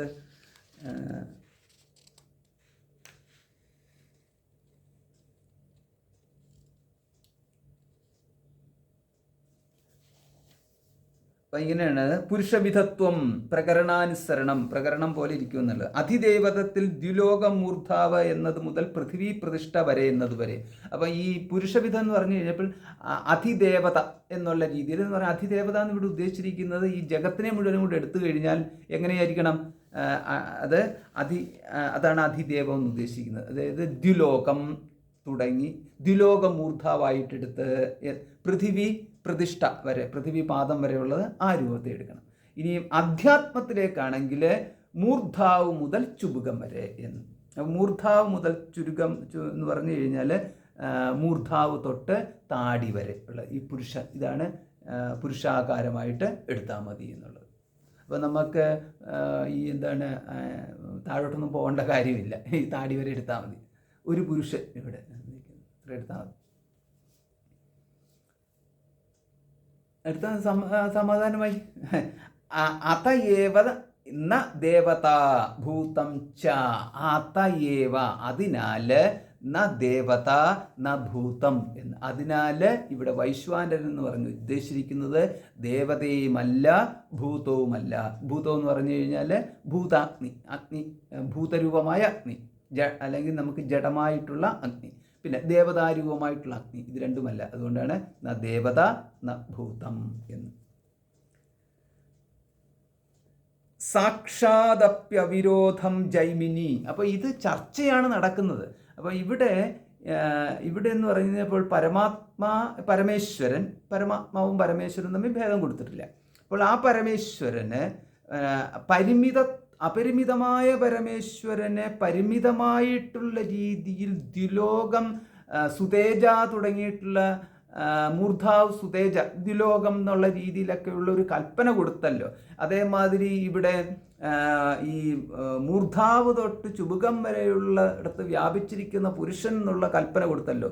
ഈ കൽപ്പനകളൊക്കെ ശരിയാണോ എന്നുള്ള ചർച്ചയാണ് ഇനിയുമുള്ള 2-3 ആചാര്യന്മാരുടെ അഭിപ്രായത്തോടു കൂടിയിട്ടുള്ള സൂത്രങ്ങൾ. അപ്പോൾ ഇവിടെ നമുക്ക് കാണാം വ്യാസമഹർഷി ഇവിടെ ഒരു 2-3 ആചാര്യന്മാരുടെ പേരുകൾ ഇവിടെ പരാമർശിച്ചിരിക്കുന്നു. എന്ന് പറഞ്ഞാൽ നമ്മൾ 3-4 പേരിരുന്ന് കൂടി ഇത് ചർച്ച ചെയ്യുന്നു. ഓരോരുത്തരുടെയും ആ ചർച്ചയുടെ അവസാനത്തിൽ ഓരോരുത്തരുടെയും അഭിപ്രായം എന്ന് പറഞ്ഞു കഴിഞ്ഞാൽ ഇവിടെ എല്ലാവർക്കും ഒരു ഏകദേശം ഒരു സമന്വയത്വം, എല്ലാവർക്കും ഒരു യോജിപ്പ് ഇവിടെ ഈ ഒരു കാര്യത്തിൽ വന്നു. ഏത് കാര്യത്തിലാണ്? ഈ പുരുഷവിധ എന്നൊക്കെയുള്ള പരിമിത കൽപ്പന തുടങ്ങിയിട്ടുള്ളവയെക്കുറിച്ച് അതായത് പരമേശ്വരൻ എങ്ങനെ പരിമിതത്വം കൽപ്പിക്കപ്പെട്ടിരിക്കുന്നു എന്ന വിഷയത്തെക്കുറിച്ച് ഈ ആചാര്യന്മാരുടെ ചർച്ചകളും അതിൻ്റെ ഫലമായിട്ട് ഓരോരുത്തരുടെയും അഭിപ്രായം ഇവിടെ നമുക്ക് ഓരോരോ സൂത്രമായിട്ട് കാണാം. അതിലൊരു സൂത്രം ഇതാണ്: സാക്ഷാദപ്യവിരോധം ജൈമിനിഹി. അപ്പം ജൈമിനി മഹർഷിയുടെ അഭിപ്രായം ഇതാകുന്നു എന്ന്. എന്താ? പ്രതീക കൽപ്പനമോ ഉപാധി കൽപ്പനമോ കൂടാതെ നേരിട്ട് തന്നെ പരമേശ്വര ഉപാസനം ഉപദേശിക്കപ്പെട്ടിരിക്കുന്നു എന്ന് ധരിക്കുന്നതിൽ വിരോധമില്ലെന്ന് ജൈമിനി മഹർഷി. പ്രധാനപ്പെട്ട ഒരു പ്രയോഗമാണ് നമുക്ക് കാണാവുന്നത്. എന്താണ്? പ്രതീക കൽപ്പനമോ, അതായത് പ്രതീക ആവശ്യമില്ല. പിന്നെ ഉപാധി കൽപ്പനമോ, ഉപാധിയും ആവശ്യമില്ല എന്ന്. പ്രതീകവും നമ്മൾ സാധാരണഗതിയിലുള്ള ഈ ഉപാസനകൾക്കൊക്കെ ഉപയോഗിക്കുന്ന എന്താ? ഈ പ്രതീകമാണ്, ഉപാധിയുമാണ്. അപ്പം പ്രതീകം എന്ന് പറയുമ്പോൾ ആ പ്രതീകത്തിനകത്ത് നമുക്ക് ഈ വിഗ്രഹമൊക്കെ അതിൽ തന്നെ വിടും. അങ്ങനെയുള്ളതിൻ്റെയും അതാണ് ഉപാധി കൽപ്പന. അത് മുഴുവൻ കൽപ്പനയാണ്. അതായത് ഇത് കണ്ടുകൊണ്ട് അത് കാണണം എന്ന്. കാണുന്നത് വിഗ്രഹത്തെയാണ്, പക്ഷേ കാണേണ്ടത് അതെവിടെ? മനസ്സിൽ കാണേണ്ടത് ഭഗവാനെയാണ്. ഇത്രയേ ഉള്ളൂ, സിമ്പിളാണ്. ഇതേമാതിരി അപ്പോൾ ഇവിടെയാണ് ഇതിൻ്റെ ആവശ്യമുണ്ടോയെന്ന്. ആവശ്യമില്ല, ആവശ്യമില്ലാതെയും ആവാം എന്നതാണ് ജൈമിനി മഹർഷി പറഞ്ഞത്. അതുകൊണ്ട് എല്ലാവരും ഉടനെ അമ്പലത്തിൽ പോകണം എന്നും പഠിക്കേണ്ട കാര്യമില്ല. പോകുന്നവർ പോകട്ടെ, പോകാത്തവർക്കാണെന്നുണ്ടെങ്കിൽ പോയില്ല എന്നൊരു കുറവല്ല എന്ന്. എല്ലാവരും മന്ത്രം ജപിക്കുന്നു, രാവിലെ എഴുന്നേറ്റിരുന്ന് മന്ത്രം ജപിക്കണോ? മന്ത്രം ജപിക്കാൻ ആവാം. മന്ത്രം ജപിച്ചില്ല എന്നുള്ളത് കൊണ്ട് ഒരു കുറവല്ല. അതുകൊണ്ടാണ് പ്രതീക കൽപ്പനയോ ഉപാധി കൽപ്പനയോ എന്ന്. അപ്പോൾ ഇങ്ങനെയുള്ളതിൻ്റെ പലതുള്ളതിനകത്ത് ഏത് വേണേലും സ്വീകരിക്കാം എന്നുള്ളതാണ്. അതുകൊണ്ട് നമ്മളവിടെ തന്നെ മൈക്കും പിടിച്ചുകൊണ്ട് 4 പേരുടെ മുമ്പിൽ ചെന്ന്, നിങ്ങൾക്ക് ഗായത്രി അറിയാമോ? ഗായത്രി അറിയത്തില്ലെങ്കിൽ നിങ്ങൾക്ക് എങ്ങനെ ഹിന്ദു ആകാൻ സാധിക്കും? പറയൂ, എത്ര ദേവതകളെക്കുറിച്ച് പുരാണത്തിൽ പറഞ്ഞിട്ടുണ്ട്. നിങ്ങൾക്ക് അറിയത്തില്ലയോ? നിങ്ങൾക്ക് അറിയത്തില്ലെങ്കിൽ നിങ്ങളുടെ സനാതനിയാണോ, നിങ്ങൾ ഹിന്ദു മതവിശ്വാസിയാണോ എന്ന് ചോദിച്ചുകൊണ്ട് കുറേ നടന്നിട്ട് ഇവരെ ഉപദ്രവിക്കേണ്ട കാര്യമില്ല എന്ന് സാരം. അതായത് ശ്രീരാമചന്ദ്രൻ്റെ മാതാപിതാക്കളുടെ പേരറിയാമോ? അറിയില്ലെങ്കിൽ നിങ്ങളെങ്ങനെ ഹിന്ദു ആകും? ഈ തരത്തിൽ ചോദിച്ചു നടക്കേണ്ട കാര്യമൊന്നുമില്ല എന്നുള്ളതാണ് ഇവിടെ എന്താ പറഞ്ഞിരിക്കുന്നത്. പ്രതീക കൽപ്പനമോ ഉപാധി കൽപ്പനമോ കൂടാതെ നേരിട്ട് തന്നെ പരമേശ്വര ഉപാസനം ഉപദേശിച്ചിരിക്കുന്നു എന്ന് സ്വീകരിക്കാം എന്ന് ജൈമിനി മഹർഷി പറഞ്ഞിരിക്കുകയാണ്. അതായത് വേറൊന്നും വേണ്ടാന്ന്, ഇത്രയും മതി അതാണ്. വൈശ്വാനരൻ ആരാണെന്ന് മനസ്സിലാക്കിയാൽ മതി. എത്തേണ്ടിടത്ത് എത്തി, അറിയേണ്ടത് അറിഞ്ഞു. ഇനി അതിൽ കൂടുതൽ വേറെ ഉപാസനയുടെ ഒന്നും ആവശ്യമില്ല എന്ന് സാരം. ഇത്രയേ ഉള്ളൂ സംഭവം. അതായത് നമ്മൾ ഇനിയിപ്പോൾ ഇത് മുഴുവൻ വേദം പഠിക്കണം, മന്ത്രം പഠിക്കണം, നമസ്കാരാദികൾ ചെയ്യണം, രാവിലെ എഴുന്നേറ്റിട്ട് കിഴക്കോട്ട് തിരിയണോ പടിഞ്ഞാറോട്ട് തിരിയണോ, ഹോമം ചെയ്യണോ, ഇതൊക്കെ എന്ന് പറഞ്ഞു കഴിഞ്ഞാൽ ചെയ്യാൻ വേറെ പണിയൊന്നും ഇല്ലാത്തതുകൊണ്ട് ചെയ്തുകൊണ്ടിരിക്കുക എന്നുള്ളതല്ലാണ്ട് ഇത് അറിയാനാണെങ്കിൽ ഇത്രേ അറിയാനുള്ളൂ. വൈശ്വാനരനെ അറിഞ്ഞാൽ എന്നുള്ളത്. അപ്പം വൈശ്വാനരനെ അറിയുന്നതിൻ്റെ ആ ചാന്തോക്യോപനിഷത്തിലെ മന്ത്രങ്ങളൊന്നും മറന്നു പോകരുത്. അതായത് ശിരസ് മാത്രമേ അറിയുന്നുള്ളൂ എങ്കിൽ ദ്വിലോകം, അതായത് മൂർധാതേ നിപതിഷ്യതി എന്നല്ലേ പറഞ്ഞത്. അതായത് മൂർധ, നിന്റെ തിരസ് ഇവിടെ വീണു പോകും. എന്താണ്? നീ മൂർധാവ് മാത്രമാണ് അറിയുന്നതെങ്കിൽ. എന്തായിരിക്കും അതിൻ്റെ അർത്ഥം പറഞ്ഞിരിക്കുന്നത്? മൂർധാവ് മാത്രം അറിഞ്ഞു എന്ന് പറഞ്ഞു കഴിഞ്ഞാൽ, മൂർധാവ് എന്ന് പറയുന്നത് ദ്വിലോകം എന്ന് പറഞ്ഞു കഴിഞ്ഞാൽ എന്തുകൊണ്ടാണ് ദ്വിലോകം നിലനിൽക്കുന്നത്? ദ്വിലോകം പുണ്യത്താൽ നിലനിൽക്കുന്നു. ഏതൊരുവന് പുണ്യം പ്രാപ്തി ഉണ്ടാകുന്നു ആ പുണ്യത്താലാണ് അവൻ ദ്വിലോകത്തിലേക്ക് എത്തുന്നത്. ഒരു മനുഷ്യനും ഒരു ജീവനും പുണ്യം ദ്വിലോകത്തെ പ്രാപിച്ചുകൊണ്ട് പുണ്യം അനുഭവിക്കാൻ യോഗമുള്ളവരായിട്ട് ഒരു ജീവാത്മാക്കളും ഇല്ല എന്ന് സങ്കല്പിക്കുക. പിന്നെ എവിടെയാണ് ദ്വിലോകം നിൽക്കുന്നത്? പിന്നെ ദ്വിലോകം എന്ന് പറയുന്ന ഒന്നില്ല. അതുകൊണ്ട് പുണ്യത്തെയാണെങ്കിലും പാപത്തെയാണെങ്കിലും അനുഭവിക്കാൻ യോഗ്യതയുള്ള ജീവന്മാരുള്ളിടത്തോളം കാലം മാത്രമേ ലോകമുള്ളൂ. അതായത് കർമ്മഫല സൃഷ്ടിയാണ് ലോകങ്ങൾ എന്നുള്ളത്. അപ്പോൾ അങ്ങനെ വരുമ്പോഴാണെന്നുണ്ടെങ്കിൽ കർമ്മഫലങ്ങളാവട്ടെ ക്ഷയിക്കുന്നതുമാണ് എന്ന്. അതുകൊണ്ടാണ് കർമ്മഫലം ക്ഷയിച്ചു കഴിഞ്ഞാൽ അവൻ്റെ സ്വർഗലോകം അവന് നഷ്ടമാകും. ആണ് മൂർധാതേ നിപതിഷ്യതി എന്ന് പറഞ്ഞു കഴിഞ്ഞാൽ ഇത്രയുള്ള അർത്ഥം. അതായത് നമുക്ക് നഷ്ടമാകുന്നതാണ്. ഓരോന്നോരോന്നെടുത്ത് ഓരോരോ അംശങ്ങളെ പ്രാപിച്ചു കഴിഞ്ഞാൽ അതെല്ലാം അവിടെ നഷ്ടമാകുന്നു എന്ന്. അതെല്ലാം കർമ്മഫലത്തിനാലാണ് നേടുന്നത്. അത് പുണ്യപ്രാപ്തിയാണ്. അവയെല്ലാം പുണ്യപ്രാപ്തിയാണ്, ഭോക്താവിന് കിട്ടുന്നതാണ്. അല്ലെങ്കിൽ ഭോക്താവ് എന്ന് പറഞ്ഞാൽ ഭോക്താവും ജ്ഞാതാവും ഒക്കെ ആയിട്ടുള്ളവന് അറിയുന്നതും നേടുന്നതുമായിട്ടുള്ളതൊക്കെയാണ്. അവന് നഷ്ടമാകുന്നു എന്ന് മാത്രമേ ഉള്ളൂ. അല്ലാതെ അവൻ്റെ കണ്ണ് താഴോട്ട് മറിഞ്ഞു വീഴുന്നു, അവൻ കണ്ണില്ലാതെ കുരുടനായി പോകുന്നു, അർത്ഥത്തിലുള്ളതല്ല അവിടെ എത്രയേ ഉള്ളൂ സംഭവം എന്ന് പറഞ്ഞു കഴിഞ്ഞാൽ അവൻ്റെ കർമ്മഫലം ക്ഷയിക്കുന്നതോട് കൂടിയിട്ട് അവന് പുണ്യപ്രാപ്തി ഉണ്ടാകുന്നു. ഇവിടെ നമ്മൾ ഉദ്ദേശിക്കുന്നത് പുണ്യപ്രാപ്തിയല്ല, പകരം ജ്ഞാനപ്രാപ്തിയാണ്. അവന് മോക്ഷപ്രാപ്തി ലഭിക്കുന്നില്ല എന്ന്. അവൻ നേടുന്ന പുണ്യം ക്ഷയിക്കുകയും ചെയ്യും. അത്രയേ ഉള്ളൂ. ഉപാസന കൊണ്ടുണ്ടാകുന്ന പുണ്യങ്ങൾ എത്രത്തോളം പുണ്യം നേടിയാലും ഉപാസനയുണ്ട് കർമ്മം കൊണ്ട്, ഉപാസനയും കർമ്മവും ഒന്ന് തന്നെയാണ്, കർമ്മത്തിൻ്റെ വേറെ രീതിയാണ് ഉപാസന എന്ന് പറയുന്നത്. അപ്പോൾ ഇവിടെ ഒരുവന് ഉപാസന കൊണ്ട് എത്രത്തോളം പുണ്യം നേടിക്കഴിഞ്ഞാലും ആ പുണ്യം അനന്തം പുണ്യം എന്ന് പറഞ്ഞു കഴിഞ്ഞാലും അത് അല്പം മാത്രമാണ്, അത് നശ്വരമാണ് എന്ന്. എന്തുകൊണ്ടെന്നാൽ അത് ഏകദേശം മാത്രമാണ്. അത് പൂർണ്ണരൂപം, പുരുഷൻ്റെ പൂർണ്ണരൂപമല്ല. പുരുഷൻ എന്ന് പറഞ്ഞിരിക്കുന്ന വൈശ്വാനരൻ്റെ പൂർണ്ണരൂപമല്ല. അംശത്തെയാണ് ഒരുവൻ അറിഞ്ഞത്, നേടിയത്. അംശത്തെ നേടുകയും ചെയ്യുന്നതാണ് ഉപാസനയിലൂടെയും കർമ്മത്തിലൂടെയും. അപ്പോൾ ഇതൊക്കെയാണ് ഇതിൻ്റെ കാര്യങ്ങളെന്ന് പറയുന്നത്. അതാണ് സാക്ഷാത് അവിരോധം ജൈമിനി മഹർഷി അങ്ങനെ പറഞ്ഞു. അപ്പോൾ എങ്ങനെയാണ്? പുരുഷവിധം പുരുഷാന്ത പ്രതിഷ്ഠിതം വേദ. പുരുഷവിധമായിട്ട് പുരുഷാന്ത പ്രതിഷ്ഠിതം. ഈ പുരുഷൻ എന്ന് പറഞ്ഞിരിക്കുന്ന വ്യക്തി, ഈ വ്യക്തിക്കുള്ളിൽ പ്രതിഷ്ഠിക്കപ്പെട്ടിരിക്കുന്നു. അത് പുരുഷാകാരമായിട്ട് പ്രതിഷ്ഠിക്കപ്പെട്ടിരിക്കുന്നു. ഇതൊക്കെ പറഞ്ഞിരിക്കുന്നത് വിരോധമില്ല എന്ന് സാരം. എന്ന് പറഞ്ഞാൽ എങ്ങനെയാണ്? അതായത് വൃക്ഷത്തിൽ ശാഖ എന്നതുപോലെ. അപ്പം വൃക്ഷത്തിൽ ശാഖ എന്ന് പറഞ്ഞു കഴിഞ്ഞാൽ വൃക്ഷത്തിനകത്ത് പറ്റിപ്പിടിച്ചിരിക്കുന്നത് ശാഖയാണോ? വൃക്ഷം തന്നെയാണല്ലോ ശാഖ എന്ന് പറയുന്നതും ഭേദമൊന്നുമില്ല. പിന്നെ വൃക്ഷത്തിൽ ശാഖ എന്ന് പറയുന്നത് അതൊക്കെ ഓരോ പ്രയോഗമാണെന്ന് നമ്മൾ മനസ്സിലാക്കണം എന്ന്. ഒരു ചെടി എന്ന് പറഞ്ഞു കഴിഞ്ഞാൽ അതിൻ്റെ ശാഖയും കൊമ്പും പൂവും എല്ലാം കൂടെ ചേർന്നിട്ടാണ്. അതായത് ചെടിയിലെ പൂവ് പോലെ എന്ന് പറഞ്ഞാൽ നമ്മൾ വിചാരിക്കുന്ന പറഞ്ഞാൽ ചെടിയിലിരിക്കുന്ന ഒരു ശലഭം പോലെ എന്ന് പറഞ്ഞാൽ ശലഭം അത് വേറെയാണ്. പക്ഷേ പൂവ് എന്ന് പറഞ്ഞു കഴിഞ്ഞാൽ ആ ചെടിയുടെ ഭാഗമാണ് പൂവ്. അല്ലാതെ ചെടിയിൽ അന്യമായിട്ട് ചെടി വന്നിരിക്കുന്ന ഒന്നല്ല. ചെടിയാണ് പൂവെന്ന് പറഞ്ഞാൽ ചെടിയാണ്. പക്ഷെ നമ്മുടെ മനസ്സിൽ ഒരിക്കലും പൂവെന്നൊരു ചെടിയാണെന്നുള്ളത് നമ്മൾ മനസ്സിലേക്ക് കടക്കാൻ പറ്റുന്നില്ല. ചെടി വേറെ പൂവ് വേറെ എന്നുള്ള രീതി ഒരു ബുദ്ധി വരുന്നില്ല. ആ ഒരു ബുദ്ധിയാണ് ഇവിടെ നമുക്ക് ദ്വൈത ബുദ്ധി എന്ന് പറയുന്നത്.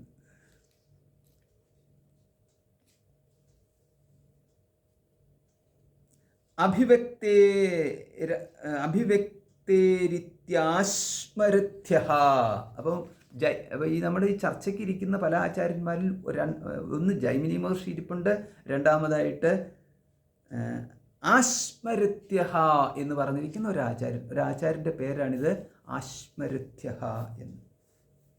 അപ്പോൾ ഈ ആചാര്യന്മാരുടെയൊക്കെ പേരുകളൊക്കെ നമുക്ക് കിട്ടുന്നത് തന്നെ ഈ ടെക്സ്റ്റുകളൊക്കെ ഉള്ളത് കൊണ്ടാണ്. അപ്പോൾ പാണിനി സൂത്രത്തിലൂടെ നമുക്ക് ഒരുപാട് ആചാര്യന്മാരുടെ പേരുകൾ കിട്ടുന്നു. പിന്നെ ഇവിടെയൊക്കെ ആണെന്നുണ്ടെങ്കിൽ ഈ ആചാര്യന്മാരുടെ പേരുകൾ നമുക്ക് കിട്ടുന്നു. അപ്പോൾ ഇവരുടെ ചരിത്രങ്ങളൊക്കെ എന്ന് പറഞ്ഞാൽ ചില ആൾക്കാരുടെയൊക്കെ ചരിത്രങ്ങളും പുരാണങ്ങളിലൊക്കെ നമുക്ക് കണ്ടെന്ന് വരാം. വ്യാസമഹർഷിയുടെ കാലത്തുള്ളവരാണല്ലോ. അപ്പം മഹാഭാരത കാലഘട്ടങ്ങളിലുള്ള ആൾക്കാരൊക്കെ ആവാം, അതിനു മുമ്പുള്ളവരാവാം, നമുക്കറിയത്തില്ല. അപ്പോൾ അവരുടെയൊക്കെ കഥകൾ, ചിലരുടെ കഥകളൊക്കെ നമുക്ക് കിട്ടിയെന്ന് വരാം, ചിലരുടെ നമുക്ക് കിട്ടിയില്ല എന്നും വരാം. അപ്പോൾ ഇവിടെ ആശ്മരത്യാചാര്യൻ, അപ്പോൾ അത്രയ്ക്ക് അദ്ദേഹം പ്രശസ്തനായിട്ടുള്ള, അന്നത്തെ കാലത്തെ ഏറ്റവും പ്രശസ്തമായിട്ടുള്ള ആൾക്കാരുടെ അത്രത്തോളം സ്വീകാര്യമായിട്ടുള്ള ആൾക്കാരുടെ കാര്യങ്ങളല്ലേ സൂത്രത്തിൽ വരത്തുള്ളൂ. അപ്പോൾ അത്രയ്ക്ക് പ്രശസ്തനായിട്ടുള്ള ആചാര്യനായിരുന്നു അദ്ദേഹം എന്ന് വിചാരിക്കുന്നു. അപ്പോൾ അദ്ദേഹത്തിൻ്റെ അഭിപ്രായം എന്താ? അഭിവ്യക്തേരിത്യാശ്മരത്യ, ആശ്മരത്യൻ ആചാര്യൻ പറയുന്നത് ഇങ്ങനെയാണ്: പരമേശ്വരന് പരിമിത സ്ഥാനം ശ്രുതിയിൽ കാണുന്നത് ഉപാസകന്മാർക്ക് പ്രത്യക്ഷ ദർശനം സുഖകരമാക്കാൻ വേണ്ടിയിട്ടാണ്. ഇത്രയേ ഉള്ളൂ. അപ്പം പരമാത്മാ പരമേശ്വരൻ, പരമേശ്വരന് അപരിമിത സ്വരൂപമാണ് പരമേശ്വരന്. അങ്ങനെയുള്ള പരമേശ്വരന് പരിമിതത്വം എവിടെയെങ്കിലും കൊടുത്തിട്ടുണ്ടെങ്കിൽ അതിനർത്ഥം ഇത്രയേ ഉള്ളൂ: അത് ഉപാസകന്മാർക്ക് സുഖമായിട്ട് വേണ്ടിയിട്ട്. ഇതാണ് ആശ്മരത്യ ആചാര്യൻ പറഞ്ഞിരിക്കുന്നത്. അപ്പോൾ ആ വ്യക്തത നമ്മളിവിടെയാണ് നമുക്ക് ഈ സൂത്രങ്ങളിൽ നമുക്ക് കാണാം, ഓരോരോ കാര്യങ്ങളും എടുത്തുകൊണ്ടുള്ള വ്യക്തത വരുത്തുന്നത്. അതായത് എപ്പോഴും അത് ഈ പരിമിതത്വവും അപരിമിതത്വവും വിഗ്രഹം തുടങ്ങിയിട്ടുള്ള കാര്യങ്ങളുടെ എല്ലാം ഒരു ഉള്ള ആൻസറാണ്, സമാധാനമാണ് ഇവിടെ ഓരോരോ സൂത്രങ്ങളിലൂടെ കൊടുത്തിരിക്കുന്നത്. ഇതിൻ്റെ അർത്ഥം ഇതിനെ എങ്ങനെ വ്യാഖ്യാനിച്ചെടുക്കാം? ഇങ്ങനെ വ്യാഖ്യാനിച്ചെടുക്കാം: എങ്ങും നിറഞ്ഞിരിക്കുന്ന പരമേശ്വരൻ അഭിവ്യക്തി സ്ഥാനങ്ങളായ ഹൃദയാദി പ്രദേശങ്ങളിൽ വിശേഷേണ പ്രകാശിക്കുന്നു എന്ന്. അപ്പോൾ എല്ലായിടത്തും പ്രകാശിക്കുന്ന പരമേശ്വരനാണ് ഹൃദയത്തിൽ വിശേഷമായിട്ട് പ്രകാശിക്കുന്നു. അതാണ് ഇവിടുത്തെ ഈ തരത്തിലുള്ള അഭിപ്രായം നമുക്ക് ഇതിനകത്ത് നിന്ന് എടുക്കാം. അഭിവ്യക്തേഹേ എന്ന്. അനുസ്മൃതേർ ബാതരിഹി. അപ്പോൾ ഇവിടെ മറ്റേ ആചാര്യൻ പറഞ്ഞിരിക്കുന്നത് പ്രാദേശികത്വം എന്നുള്ളൊരർത്ഥം വന്നല്ലോ അവിടെ. അതായത് അഭിവ്യക്തി, ഓരോരോ സ്ഥലത്ത് അഭിവ്യക്തമാകും, ഹൃദയത്തിൽ അഭിവ്യക്തി എന്നുള്ള രീതിയിൽ, മൂർധാവിൽ അഭിവ്യക്തി, ഇങ്ങനെയൊക്കെയുള്ള പുരുഷവിധമായിട്ട് മൂർധാവ് തൊട്ട് ചുബുകം വരെയുള്ളിടത്ത് അഭിവ്യക്തി എന്നൊക്കെയുള്ള രീതിയിൽ എടുക്കാം നമുക്ക്. ഇനിയിപ്പം വേറൊരു ആചാര്യൻ പറയുകയാണ്, ആചാര്യൻ്റെ പേരാണ് ബാതരിഹി എന്ന് പറഞ്ഞിരിക്കുന്ന ആചാര്യൻ. ബാദരിയും ആചാര്യനും ബാദരായണനും തമ്മിൽ എന്തെങ്കിലും സംബന്ധമുണ്ടോ എന്ന് എനിക്കറിയില്ല. ബാദരിഹി. അപ്പം ഈ ബാദരി ആചാര്യൻ്റെ അഭിപ്രായം എന്താണ്? അനുസ്മൃതേഹേ എന്ന്. അപ്പോൾ അനുസ്മൃതേഹേ എന്ന് പറഞ്ഞാൽ ഇത്ര അർത്ഥമാണുള്ളത്: അനുസ്മൃതിക്ക് വിഷയമാകുന്നതിനാൽ എന്ന്. അതാണ് അനുസ്മൃതേഹേ, ഓർമ്മിക്കുന്നതിനാൽ. അപ്പോൾ അനുസ്മൃതി എന്ന് പറഞ്ഞു കഴിഞ്ഞാൽ സ്മരിക്കുന്നതിനാൽ എന്ന്. സ്മരിക്കാതെ ചിന്തിക്കാതെ നിർത്താൽ മതി. അപ്പോൾ അനുസ്മൃതി എന്ന് പറഞ്ഞു കഴിഞ്ഞാൽ ചിന്തിക്കുന്നതിനാൽ എന്ന്. അപ്പോൾ ആ ചിന്തിക്കുക എന്ന് പറയുമ്പോൾ എന്തായി? ചിന്തിക്കുക എന്ന് പറയുന്നത് അപ്പം നമ്മൾ പരമേശ്വരനെ ചിന്തിക്കുന്നു. അപ്പം പരമേശ്വരനെ ചിന്തിച്ചു കഴിഞ്ഞാൽ അവിടെ ആരാണ് ചിന്തിക്കുന്നത്? എന്തിനാലാണ് ചിന്തിക്കുന്നത്? അപ്പോൾ നമുക്കറിയാം, നമ്മൾ ചിന്തിക്കുന്നത് നമ്മുടെ മനസ്സിനാലല്ലേ നമ്മൾ ചിന്തിക്കാൻ പറ്റത്തുള്ളൂ. അപ്പം നമ്മുടെ മനസ്സിനാൽ പരിമിതമാക്കപ്പെട്ട പരമേശ്വരനാണ് അവിടെ ഉള്ളത്. അപ്പം നമുക്ക് എത്രത്തോളം ഇപ്പം ഭഗവാനെ നമ്മൾ സ്മരിച്ചു കഴിഞ്ഞാൽ എത്രത്തോളം സ്മരിക്കാം? എത്രത്തോളം പരിമിതമാണോ നമ്മുടെ മനസ്സ് അത്രത്തോളം മാത്രമേ ഭഗവാനെ സ്മരിക്കാൻ പറ്റത്തുള്ളൂ. അപ്പോൾ അതാണ് സ്മരിക്കുക എന്ന് പറഞ്ഞു കഴിഞ്ഞാൽ ചിന്തിക്കുക എന്നർത്ഥമുള്ളൂ, അല്ലാതെ വേറെ ഒന്നും അർത്ഥമൊന്നുമില്ല. അപ്പോൾ ഈ പരമേശ്വരനെ നമുക്ക് ചിന്തിച്ചാൽ നമ്മുടെ മനസ്സിൻ്റെ പരിമിതത്വം പോലെ മാത്രമേ നമുക്ക് ചിന്തിക്കാൻ പറ്റത്തുള്ളൂ എന്ന്. അതുകൊണ്ടാണ് നമുക്ക് ഇപ്പം വിശ്വം മുഴുവൻ നിറഞ്ഞു നിൽക്കുന്ന ഈശ്വരനെ നമ്മൾ സങ്കല്പിച്ചാൽ എത്ര നമുക്ക് സങ്കല്പിക്കാൻ പറ്റും? എത്രത്തോളം നമ്മുടെ മനസ്സിൽ ആ വിശ്വം എന്ന് പറയുന്നതിൻ്റെ ഒരു കൽപ്പന, വിശ്വത്തിൻ്റെ ഒരു കൽപ്പനയുണ്ടോ അത്രത്തോളം മാത്രമേ നമുക്ക് അവിടെ പരമേശ്വരനെ സങ്കല്പിക്കാൻ പറ്റത്തുള്ളൂ എന്നാണ്. അപ്പോൾ അങ്ങനെയാണ് നമുക്ക് ഒരു ക്ഷേത്രത്തിൽ ചെന്ന് കഴിഞ്ഞാൽ ആ പ്രതിഷ്ഠാപരിമിതത്വം എന്നുള്ളത് അവിടെ കാണും. ക്ഷേത്രത്തിൽ ചെന്നാൽ ആ പ്രതിഷ്ഠയിൽ ആണ് നമ്മൾ ഈശ്വരനെ കാണുന്നത്, അല്ലാതെ അതിനപ്പുറവും ഇപ്പുറവും കാണത്തില്ല. അതേപോലെയാണ് അതേസമയം വിശ്വത്തിലാണ് നമ്മൾ ഈശ്വരനെ കാണാൻ വേണ്ടിയിട്ട് നമ്മൾ ചിന്തിക്കുന്നതെങ്കിൽ വിശ്വം മുഴുവനായിട്ട് നമുക്ക് അറിയാവുന്ന വിശ്വം മുഴുവൻ നിറഞ്ഞു നിൽക്കുന്ന ചൈതന്യത്തെ നമ്മൾ കൽപ്പന ചെയ്യുന്നു. ഇനി ഇത് എല്ലാം അങ്ങനെയാണ്. ഇപ്പം നമ്മളൊരു ഒരു ഒരു പർവ്വതത്തെ നോക്കിക്കൊണ്ടാണ് പരമേശ്വര കൽപ്പന ചെയ്യുന്നതെങ്കിലോ എങ്കിൽ ആ പർവ്വതം മുഴുവനുമായിട്ട് നിറഞ്ഞു നിൽക്കുന്ന ഒരു ഭഗവാനെ നമ്മളവിടെ സങ്കല്പിക്കുന്നു എന്നുള്ളത്. അതൊക്കെയാണ് ഇതിൻ്റെ പ്രത്യേകത. ഇപ്പോൾ ഉദാഹരണത്തിന് ഇവിടെ ഉണ്ടല്ലോ നമ്മുടെ തിരുവണ്ണാമല ആ ഇതല്ലേ, പർവ്വതം തന്നെ, ആ പർവ്വതം തന്നെയാണ് അഗ്നിലിംഗമാണത്. അഗ്നിലിംഗമായിട്ട് അവിടെ വിചാരിക്കുന്നു. പരമേശ്വരനായിട്ട് തന്നെ വിചാരിക്കുന്നു. തരത്തിലുണ്ട്. അപ്പം പരിമിത സ്ഥാനമായ ഹൃദയത്തിലിരിക്കുന്ന മനസ്സിനാൽ എന്ന് നിരന്തരം ധ്യാനിക്കപ്പെട്ടു എന്നുള്ളതിനാൽ പ്രാദേശമാത്ര വ്യപദേശം ശ്രുതിയിൽ കാണുന്നതാണ് എന്ന്. അപ്പം പ്രാദേശമാത്ര വ്യപദേശം എന്ന് പറഞ്ഞാൽ പരിമിതമായിട്ടുള്ള മനസ്സ്, അത് പരിമിതമായ ഹൃദയത്തിലിരിക്കുന്ന പരിമിതമായ മനസ്സിനാൽ ആണ് നിരന്തരം ധ്യാനിക്കപ്പെടുന്നു എന്നുള്ളത്. ഇത്രയേ ഉള്ളൂ. അതുകൊണ്ടാണ് അനുസ്മൃതർ അവിടെ. അതുകൊണ്ടാണ് എന്താ പ്രാദേശമാത്ര വ്യപദേശം. അതായത് ഈ പ്രദേശം ഒരു പ്രദേശത്തിരിക്കുന്നതായിട്ടുള്ള രീതിയിൽ പറയുന്നെങ്കിൽ അതാണ്. ഇപ്പം ഹൃദയേ എന്ന് പറയത്തില്ലേ, ഏഷന്തർ ഹൃദയേ, ഏഷോന്തർ ഹൃദയേ എന്ന് പറഞ്ഞാൽ ഇവിടെ ഈ തരത്തിലാണ് അതിൻ്റെ അർത്ഥം പോകുന്നത്. സമ്പത്തേരിത് ജൈമിനിഹി തഥാഹി ദർശയതി. ഇപ്പം ജൈമിനി മഹർഷി അപ്പം ഈ ഒന്നുകൂടെ ജൈമിനി മഹർഷി ഇതിനൊന്ന് ആഡ് ചെയ്യും. ഒരു വരിയും കൂടെ എന്താണ് പറഞ്ഞത്? സമ്പത്തിനാലും എന്ന്. എന്താണ് ഈ സമ്പത്തി എന്ന് പറയുന്നത്? സമ്പത്തിയാലും എന്താ? ഒരു വിധത്തിലിരിക്കുന്നതിനെ മറ്റൊരു വിധത്തിൽ കാണുന്നതിനെ സമ്പത്തി എന്ന് പറയും. അപ്പോൾ ഒരു വിധത്തിലാണ് അത് ഇരിക്കുന്നത്, ഏതോ ഒരു വിധത്തിലാണ്, പക്ഷെ മറ്റൊരുവൻ കാണുന്നത് വേറൊരു വിധത്തിലാണ്. ഇങ്ങനെയും കാണാം. അപ്പം നമ്മളതിനെ എന്താ പറയുന്നത്? ഇത് പറയുമല്ലോ, എന്തെങ്കിലും ആവട്ടെ. അപ്പോൾ ഒരു വിധത്തിലിരിക്കുന്നു, മറ്റു വിധത്തിൽ കാണുന്നു. ഉദാഹരണം ഉണ്ടെങ്കിൽ കണ്ടുപിടിച്ചിട്ട് മെസ്സേജ് ഇട്ടാൽ മതി. ഒരു വിധത്തിലിരിക്കുന്നതിനെ മറ്റൊരു വിധത്തിലിരിക്കുന്നതെന്ന് കൽപ്പിച്ചുപാസിക്കുന്ന സമ്പ്രദായത്തിനെ സമ്പത്തി എന്ന് പറയുന്നു. ആ മാതിരി ഉപാസനയെ ഉപദേശിക്കുവാനാണ് പ്രാദേശമാത്ര നിർദ്ദേശം. പ്രാദേശമാത്രം എന്ന് പറഞ്ഞാൽ ഹൃദയ പരിമിതത്വം. അതിനെയാണ് പ്രദേശം, ഒരു പ്രദേശത്തിൽ ഒതുങ്ങുന്നു എന്ന രീതിയിൽ പറഞ്ഞു. അല്ലെങ്കിൽ പുരുഷവിധയേവ എന്നൊക്കെ പറഞ്ഞുകൊണ്ട് പുരുഷ കൽപ്പന ഒക്കെ കൊടുത്തിരിക്കുന്നത് പരിമിതത്വം ഉണ്ടല്ലോ, അതാണ് ഈ പ്രാദേശത്വം എന്ന് പറയുന്നത്. അപ്പോൾ അങ്ങനെ പറഞ്ഞിരിക്കുന്നത് എന്താ? ഒരു വിധത്തിലിരിക്കുന്നതിനെ മറ്റൊരു വിധത്തിൽ പറഞ്ഞിരിക്കുന്നു എന്ന് പറഞ്ഞാൽ പരമേശ്വരൻ എങ്ങനെയാണോ ഇരിക്കുന്നത് അങ്ങനെയല്ലല്ലോ ഇവിടെ ഇപ്പം പറഞ്ഞിരിക്കുന്നത്, മറ്റൊരു വിധത്തിൽ പറഞ്ഞിരിക്കുന്നു. അത് തെറ്റല്ല, പകരം അതൊരു രീതിയാണ്. ആ രീതിയാണ് പറയുന്നത് സമ്പത്തി എന്ന് പറയുന്ന രീതി. ആ സമ്പത്തിയിൽ പറഞ്ഞിരിക്കുന്നുള്ളൂ. എന്തിനു വേണ്ടിയിട്ടാണ്?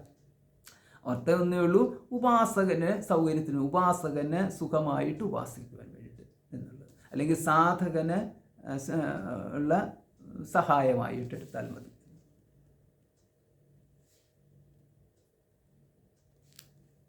അപ്പം അങ്ങനെ ആയിക്കഴിഞ്ഞാൽ ക്രമേണ ബാക്കിയുള്ളതും കൂടെ അറിഞ്ഞുകൊള്ളും എന്ന് സാരം. അതായത് എങ്ങനെയെന്ന് പറഞ്ഞു കഴിഞ്ഞാൽ നമ്മൾ ഈ ചാന്തോക്യോപനിഷത്തിനകത്ത് കണ്ടില്ലേ, ആ ഋഷിമാരെല്ലാവരും ഓരോരോ ഭാഗങ്ങളെ, വൈശ്വാനരൻ്റെ ഓരോരോ അംശങ്ങളെ അറിഞ്ഞു. പക്ഷേ ആ അത്രയും അറിഞ്ഞത് കൊണ്ടാണ് അവർ പോയിട്ട് ചോദിച്ചത്. അല്ലെങ്കിൽ ചോദിക്കാൻ വേണ്ടിയിട്ട് അവർ പോകത്തില്ല. കാരണം അത്രയും ഉള്ളപ്പോൾ അടുത്തതിലേക്ക് പോയി. അപ്പോൾ അത്രയും അറിഞ്ഞുള്ളൂ എന്ന് പറഞ്ഞുകൊണ്ട് അതിനകത്ത് അവരെ അല്പമായിട്ട് കാണുക അല്ല ശ്രുതിയുടെ ലക്ഷ്യം. പകരം ഇവിടെ എന്താണ് നമുക്ക് കിട്ടുന്നത്? അത്രയും അവർ അറിഞ്ഞതുകൊണ്ട് അടുത്തത് അറിയാൻ അവർക്ക് യോഗ്യതയുള്ളവരായിട്ട് മാറി. അവരന്വേഷിക്കുകയും ചെയ്തു, അത് നേടാൻ പോവുകയും ചെയ്തു. പോയവരെല്ലാവരും അവിടെ മഹാഗ്രഹസ്ഥരും മഹായജ്ഞം ചെയ്തിട്ടുള്ളവരും ഒക്കെ ആയിട്ടുള്ള ആൾക്കാരാണ്. പോരാത്തതിന് ഈ മാതിരി ഉപാസനയൊക്കെ ചെയ്തിട്ടുണ്ട്. അവർ പോയത് സമിത്തോട് കൂടിയിട്ടാണെന്ന്. അതാണ് അതിൻ്റെ വ്യത്യാസം. ഈ ആത്മജ്ഞാന സംബന്ധമായിട്ടുള്ള കാര്യം അറിയാൻ വേണ്ടിയിട്ട് സമീപിക്കുമ്പോൾ അവിടെ വീണ്ടും അവരെങ്ങനെ സമീപിക്കുന്നു? ശിഷ്യസ്തേഹം ശാധിമാം ത്വാം പ്രപന്നം എന്ന രീതിയിൽ തന്നെയാണ് പോകുന്നത്. അവിടെയാണ് നമ്മൾ പറയുന്നത് എന്താണ്? മറ്റേതുണ്ടല്ലോ, അശ്വലായനഹ ഭഗവന്തം പരമേഷ്ഠിനം ഉപസമേത്യ ഉവാച എന്നൊക്കെയുള്ള രീതിയിൽ അവിടെ ഈ അശ്വലായനഹ അതായത് അധീഹി ഭഗവോ ബ്രഹ്മവിദ്യാം വരിഷ്ഠാം, ഇത്തരത്തിലൊക്കെ എനിക്ക് ബ്രഹ്മത്തെ ഉപദേശിച്ചെന്നാലും എന്ന രീതിയിൽ അവിടെ ഈ മഹാശാലനായ അശ്വലായൻ പോകുന്നതായിട്ടൊക്കെയാണ് പറഞ്ഞിരിക്കുന്നത്. അപ്പോൾ എന്ന് പറഞ്ഞു കഴിഞ്ഞാൽ അവിടെ നമുക്ക് കാണാം, നമുക്ക് എത്ര അറിവുണ്ട് എന്നതല്ല ഇവിടുത്തെ വിഷയം. അറിവില്ലാത്ത ഭാഗം അറിവില്ല എന്നത് അംഗീകരിക്കുന്നു. അറിവില്ല എങ്കിൽ മാത്രമേ നമ്മൾ ചോദ്യം ചോദിച്ചിട്ട് അതിൻ്റെ ഉത്തരം കിട്ടാൻ വേണ്ടിയിട്ട് വ്യാകുലതയുള്ളവരാകത്തുള്ളൂ, ആകാംക്ഷയുള്ളവരാകത്തുള്ളൂ. അപ്പോൾ അതിനാണ് ഈ ആകാംക്ഷ, അറിയാനുള്ള ആകാംക്ഷയാണ് ഇവിടുത്തെ മുഖ്യമായിട്ടുള്ളത്. അതാണ് ജിജ്ഞാസ എന്ന് പറയുന്നത്. അപ്പോൾ ജിജ്ഞാസത്വം എന്ന് പറയുന്നത് ഉണ്ടായെങ്കിൽ മാത്രമേ ഈ സമിത് പാണിക്ക് ഒരർത്ഥമുണ്ടാകത്തുള്ളൂ എന്ന്. അല്ലാത്ത പക്ഷം എന്ന് പറഞ്ഞു കഴിഞ്ഞാൽ അറിയാൻ എനിക്ക് ആഗ്രഹമില്ല, എത്തവും പോയിട്ട് ചർച്ച ചെയ്യാൻ പോകുന്ന പോലെ ഇരിക്കും. ചുമ്മാ സമയം പോകാൻ വേണ്ടിയിട്ട് പോയിട്ട് എന്തെങ്കിലും പറയുന്നത് മാതിരി. അപ്പോൾ അവിടെ ഈ മാതിരിയുള്ള, അപ്പോൾ നമുക്കിവിടെ കാണാം ഇങ്ങനെയുള്ള ഒരു തരത്തിലുള്ളത് ഉള്ള ചർച്ചകൾ ഇവിടെ നടക്കുന്നില്ല. പകരം കൃത്യമായിട്ടുള്ള രീതിയിൽ ഉള്ള ചർച്ചകൾ തന്നെയാണ് നടന്നതെന്ന് കാണിക്കാൻ വേണ്ടിയിട്ടാണ് ആ സമിത് പാണി എന്നുള്ളതും എടുത്തു പറഞ്ഞിരിക്കുന്നത്. അതല്ലാത്ത പക്ഷം എന്ന് പറഞ്ഞു കഴിഞ്ഞാൽ നമുക്ക് സമയമുണ്ടെന്നാൽ പിന്നെ നമുക്ക് കുറച്ച് വെറുതെ ചായ കുടിക്കുകയും ചായയുടെ പുറത്തുള്ള ചർച്ചയാക്കിയിട്ട് വേണ്ടിയിട്ട് വന്നു പോയി എന്നുള്ളത് അല്ല എന്നുള്ളതാണ്. അതാണ് സമിത് പാണി. ആമനന്തി ച ഏനം അസ്മിൻ എന്ന്. ആമനന്തി ച ഏനം അസ്മിൻ.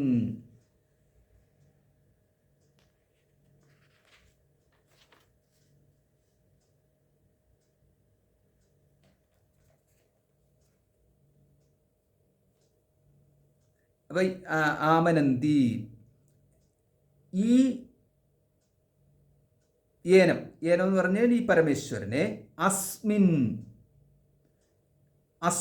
ഇതിൽ എന്ന് പറയുന്നത് ഈ മൂർധാവിനും ചിബുകത്തിനും തമ്മിലുള്ള ഈ പ്രദേശം, ഇതിനെയാണ് അസ്മിൻ എന്ന് പറയുന്നത്. മൂർധാവിനും ചിബുകത്തിനും ഇടയിലുള്ള സ്ഥലത്ത് അസ്മിൻ ഏനം ഇവനെ പരമേശ്വരനെ ഇരിക്കുന്നതായിട്ട് ആമനന്തി പറയുന്നു എന്ന്. അപ്പോൾ എവിടെയാണ് ഈ പരമേശ്വരൻ ഇരിക്കുന്നത്?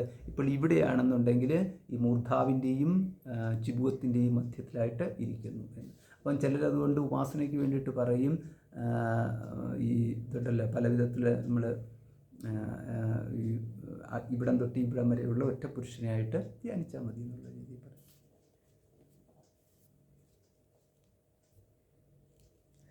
യേഷു അനന്തോ അവ്യക്താത്മാസോ അവിമുക്തേ പ്രതിഷ്ഠിത എന്നീ. അനന്തനും അവ്യക്തനുമായി യാതൊരാത്മാവുണ്ടോ അവൻ അവിമുക്തത്തിൽ ഇരിക്കുന്നുവെന്ന് അതിൻ്റെ അർത്ഥം. അപ്പോൾ ഈ അവിമുക്ത ആത്മാ കസ്മിൻ പ്രതിഷ്ഠിത, എവിടെയാണ് ഇരിക്കുന്നതെന്ന് അതിന് ഉത്തരം കൊടുത്തിരിക്കുന്നതാണ് വരണായാം നാസ്യാം ച മധ്യേ പ്രതിഷ്ഠിതം എന്ന്. അപ്പം ഇവിടെ അടുത്ത് വീണ്ടും ഒരു ചോദ്യം കൂടെ വന്നിരിക്കുന്നു. കൃത്യമായിട്ട് ഈ മുഖത്ത് ഇത് വേറൊരു രീതിയിൽ എടുത്തിരിക്കുകയാണ് ഓരോരോ സ്ഥലത്ത്. അപ്പോൾ അതായത് പ്രാദേശിക കൽപ്പന എന്ന് പ്രാദേശികത്വം പറഞ്ഞിരിക്കുന്നത് തന്നെ കൽപ്പനയാണ് എന്നുള്ളതോ മനസ്സിൽ വെച്ചുകൊണ്ട് തന്നെ വേണം. അതായത് മൂർധാവ് തൊട്ട് ചിബുകം വരെയുള്ളതൊരു കൽപ്പനയാണ്. പിന്നെ അത് വെച്ചുകൊണ്ട് വേറൊരു കൽപ്പനയും കൂടെ കൊടുത്തിരിക്കുകയാണ്. അതെങ്ങനെയെന്ന് പറഞ്ഞു കഴിഞ്ഞാൽ ഇങ്ങനെയാണ്. അതായത് ഈ പുരുഷൻ എവിടെ ഇരിക്കുന്നു എന്ന് വേറൊരിടത്ത് ചോദിച്ചിരിക്കും. ഇവിടെയൊന്നും അല്ല, വേറൊരിടത്ത് ചോദിച്ചിരിക്കും. അപ്പോൾ പറയുകയാണ് ഇവിടെ ഈ ഭ്രൂ ഉണ്ടല്ലോ, ഈ ഭ്രൂവിൻ്റെയും നാസികയുടെയും ഇടയ്ക്ക് എന്ന് പറഞ്ഞു കഴിഞ്ഞാൽ നമ്മുടെ ഭ്രൂവിൻ്റെയും ഇവിടെ നാസികയുടെ ഇടയ്ക്കുള്ള ഈ ഭാഗത്ത്. അപ്പോൾ അതുകൊണ്ട് എനിക്ക് തോന്നുന്നത് ചിലർ ഇവിടെ നമ്മൾ ഈ പൊട്ട് കൊടുക്കുന്നതായിട്ട് കുങ്കുമവും സിന്ദൂരവും ഒക്കെ ഇവിടെ കൊടുക്കുന്നതായിട്ട് കാണുന്നുണ്ട്. ഇവിടെ ഇങ്ങനെ എനിക്ക് തോന്നുന്നു കർണാടകത്തിലൊക്കെ ആൾക്കാർ കൂടുതലും ഇവിടെയാണെന്നുള്ളത്. നമ്മൾ സാധാരണ ഇവിടെ നെറ്റിയുടെ ഇവിടോട്ട് മുകളിലോട്ട് കയറ്റിയാണ്, പക്ഷെ അവർ ഇവിടെ തൊടുന്നത്. അതാണ് ഇവിടെ ഉദ്ദേശിച്ചിരിക്കുന്നത്. അതിനിങ്ങനെയാണ് പറഞ്ഞിരിക്കുന്നത്, വരണായാം നാസ്യാം ച മധ്യേ. വരണ എന്ന് പറഞ്ഞിരിക്കുന്നത് ഭ്രൂ, പിന്നെ പുരികങ്ങൾ, വരണ ഇത് പുരികങ്ങൾ, പിന്നെ നാസ്യാം എന്ന് പറഞ്ഞു കഴിഞ്ഞാൽ നാസികയാണ് ഉദ്ദേശിക്കുക. അപ്പോൾ പുരികങ്ങളുടെയും നാസികയ്ക്കും ഇടയ്ക്കുള്ള സ്ഥാനം ഇതാണ് ഉദ്ദേശിക്കുന്നത്. ഇവിടെ അവിടെ പ്രതിഷ്ഠിക്കപ്പെട്ടിരിക്കുന്നു എന്ന്. അപ്പോൾ അവിടെന്ന് പറഞ്ഞാൽ കൃത്യമായിട്ട് അവിടെയാണോ? മുമ്പ് തന്നെ പറഞ്ഞല്ലോ, അതിനാണ് മുമ്പ് പറഞ്ഞതല്ല. സമ്പത്തേ രീതി എന്ന് പറഞ്ഞതും ജൈമിനി മഹർഷി പറഞ്ഞതും മറ്റ് ആചാര്യന്മാർ പറഞ്ഞിരിക്കുന്നതൊക്കെ പറഞ്ഞിരിക്കുന്നത് ഉപാസകന്മാർക്ക് ഉപാസിക്കാൻ വേണ്ടിയിട്ട് പറഞ്ഞിരിക്കുന്നു എന്ന് മാത്രമേ അർത്ഥമുള്ളൂ. അല്ലാതെ ബാക്കിയുള്ളതെല്ലാം തെറ്റ്, ഇനിയിപ്പോൾ ഇത് മാത്രമാണ് ശരി എന്ന് പറഞ്ഞുകൊണ്ട് നടക്കാൻ വേണ്ടിയിട്ടല്ല പറഞ്ഞത്. വിഗ്രഹത്തിൽ ക്ഷേത്രത്തിൽ പ്രതിഷ്ഠയാണെങ്കിൽ ക്ഷേത്രത്തിൽ പ്രതിഷ്ഠ, വിരോധം വെക്കേണ്ട കാര്യമില്ല. വിശ്വത്തിൽ പ്രതിഷ്ഠയാണെന്നുണ്ടെങ്കിൽ വിശ്വത്തിൽ പ്രതിഷ്ഠ, വിരോധം വെക്കേണ്ട കാര്യമില്ല. ഒരിടത്തും പ്രതിഷ്ഠയില്ലെങ്കിൽ ഒരിടത്തും പ്രതിഷ്ഠ വേണ്ട, വിരോധം വെക്കേണ്ട കാര്യമില്ല. പിന്നെ ഇവിടെ ഈ മൂർധാവ് തൊട്ട് ചുബകം വരെയാണെങ്കിൽ അങ്ങനെയെങ്കിൽ അങ്ങനെ. ഇനി അതല്ല ഇവിടുത്തെ വരണല്ലേ, വരണായാം, വരണയുടെയും നാസികയുടെയും മധ്യത്തിൽ ഉള്ള ഈ സ്ഥലത്താണ് വെക്ക് ഉദ്ദേശിക്കുന്നതെങ്കിൽ അവിടെ. കാവൈ വരണ കാച്ച നാസീതി എന്ന് പറഞ്ഞു കഴിഞ്ഞാൽ നാസിക എവിടെയാണെന്ന്. അപ്പോൾ അത് പറയുന്നുണ്ട്. ഇതാണ് ഇവിടെ ഉദ്ദേശിക്കുന്നത്, പുരികവും ഇതാണ്. അതാണ്. അപ്പം അതിനെ എങ്ങനെ കാണണമെന്ന്. അപ്പം എന്ന് പറഞ്ഞു കഴിഞ്ഞാൽ ഇത് ഇത്രയും പരിമിതത്വം ഉണ്ടല്ലോ, പിന്നെ അങ്ങനെയാണെങ്കിൽ എനിക്ക് ദ്വിലോകം, സ്വർഗ്ഗലോകം, ഭൂലോകം, ഇങ്ങനെയൊക്കെയുള്ള ലോകങ്ങളൊക്കെ നഷ്ടമാകുന്നല്ലോ. അങ്ങനെയല്ല അതിനർത്ഥം. എന്ന് പറഞ്ഞാൽ ഇങ്ങനെ വേണം, പുരികങ്ങളുടെയും മൂക്കിൻ്റെയും മധ്യം യാതൊന്നാണോ അത് തന്നെ സ്വർഗലോകത്തിനും ബ്രഹ്മലോകത്തിനും മധ്യമാകുന്നു എന്ന്. ഇതാണ്. അല്ലാണ്ട് ഇത് പിന്നെ അതിന് ശേഷം വേറെ എനിക്ക് ഇതേ ഉള്ളൂ, അത് നഷ്ടമായല്ലോ എന്ന് വിചാരിക്കേണ്ട കാര്യമില്ല. അത് തന്നെ ബ്രഹ്മലോകത്തിൻ്റെയും സ്വർഗലോകത്തിൻ്റെയും മധ്യഭാഗത്താണ് എന്ന് വിചാരിച്ചാൽ മതി. ഇത്രയേ ഉള്ളൂ എന്ന് സാരം. എന്നാൽ എവിടെയാണ് പറഞ്ഞിരിക്കുന്നത്? ഇന്ന് ജാബാലശ്രുതിയിലാണ് പറഞ്ഞിരിക്കുന്നത്. ഇന്ന് ജാബാല പുരുഷത്തിൽ ഒക്കെ ഉണ്ട്, ജാബാലശ്രുതി പറഞ്ഞിട്ടുണ്ട്. അപ്പോൾ അതുകൊണ്ട് അവിടെ ധ്യാനിക്കാമെന്ന്. ഭ്രുവോർ മധ്യേ പ്രാണമാവേശ്യ സമ്യക് എന്ന് നമുക്ക് ഭഗവത്ഗീതയിൽ ഭഗവാനോട് പറയുന്നതാണ്. അതാണ് ഈ ഭ്രുവോർ മധ്യേ, ഭ്രൂമധ്യത്തിൽ എന്ന് പറഞ്ഞു കഴിഞ്ഞാൽ നമുക്കൊരു സ്ഥാനം അത്രയേ ഉള്ളൂ. അല്ലാതെ ഇതിൻ്റെ പേരിൽ മൂക്കിൻ്റെ അറ്റത്തേക്കാണ് നോക്കിക്കൊണ്ടിരുന്നിട്ട് കൊങ്കണ്ണ വരുത്തേണ്ട കാര്യമൊന്നുമില്ല. മൂക്കിൻ്റെ അറ്റം ഇതിപ്പോൾ വേറൊരു ചോദ്യം ഇതാണ്, മൂക്കിൻ്റെ നാസികാഗ്രം സ്വംനാസികാഗ്രം വീക്ഷ്യ എന്ന് പറഞ്ഞല്ലോ, അവൻ്റെ മൂക്കിൻ്റെ അറ്റത്ത് നോക്കിക്കൊണ്ട്. അതും പ്രത്യേകിച്ച് പറയുന്നുണ്ട്, സ്വംനാസികാഗ്രം. അല്ലാതെ ഇപ്പം ധ്യാനിക്കാൻ എനിക്കിപ്പോൾ ഈയിടെയായിട്ട് ധ്യാനിക്കാൻ പറ്റുന്നില്ല. എന്താ, അയ്യോ ഒന്നും പറയണ്ട, എനിക്ക് ധ്യാനിക്കണമെങ്കിൽ ഭഗവാൻ പറഞ്ഞല്ലോ നാസികാഗ്രം വീക്ഷ. എൻ്റെ മുമ്പിൽ ആരും ഇരിക്കുന്നില്ല, ഇരുന്നാലല്ലേ അവരുടെ നാസികാഗ്രം നോക്കിക്കൊണ്ട് എനിക്ക് ധ്യാനിക്കണമെന്ന്. അങ്ങനെയല്ല പറഞ്ഞത്, സ്വംനാസികാഗ്രം, അവനവൻ്റെ നാസികാഗ്രം നോക്കിക്കൊണ്ട് ധ്യാനിക്കാൻ. അപ്പോൾ നാസികാഗ്രം നോക്കുക എന്ന് പറഞ്ഞാൽ ചിലർ പറയും നാസികയുടെ ആഗ്രഹം ഇതാണെന്ന്, ഈ അറ്റം ആണെന്ന് ചിലർ പറയുന്നു. അങ്ങനെയല്ല, നാസികയുടെ ആഗ്രഹം എന്ന് പറയുന്നത് ഈ അറ്റമാണെന്ന് വേറൊരാൾ എന്ന് പറഞ്ഞുകൊണ്ട് നമ്മൾ അപ്പോൾ ഇങ്ങനെ നാസികാഗ്രം മുകളിലേക്ക് ഊർജ്ജദൃഷ്ടിയായിട്ട് മുകളിലേക്ക് ദൃഷ്ടിയാക്കിക്കൊണ്ടിരിക്കുന്ന ആൾക്കാരുണ്ട്.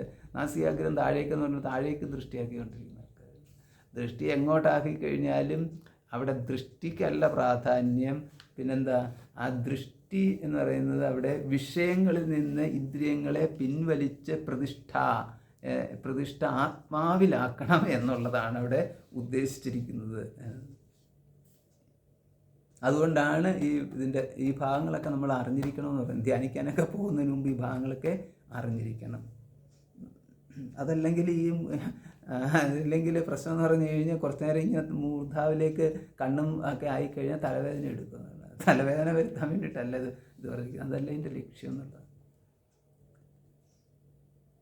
അപ്പോൾ ഇതാണ് ഈ പ്രത്യേകാത്മ എന്നൊക്കെ പറയുന്നത്. പ്രത്യേകാത്മ എന്ന് പറയുന്നതും പരമേശ്വരൻ എന്ന് പറയുന്നതും പരമാത്മ എന്നൊക്കെ പറയുന്നത് ഓരോരോ സ്ഥലങ്ങളിൽ അതെങ്ങനെയാണ് പറഞ്ഞിരിക്കുന്നതെന്നും വിശദീകരിക്കുന്നതെന്നുള്ളത് നമ്മളതിനകത്ത് വ്യക്തമായിട്ട് മനസ്സിലാക്കണം. അപ്പോൾ ഇങ്ങനെ വരുമ്പോൾ ഇവിടെ വേറൊരു പേര് കിട്ടുന്നുണ്ട്.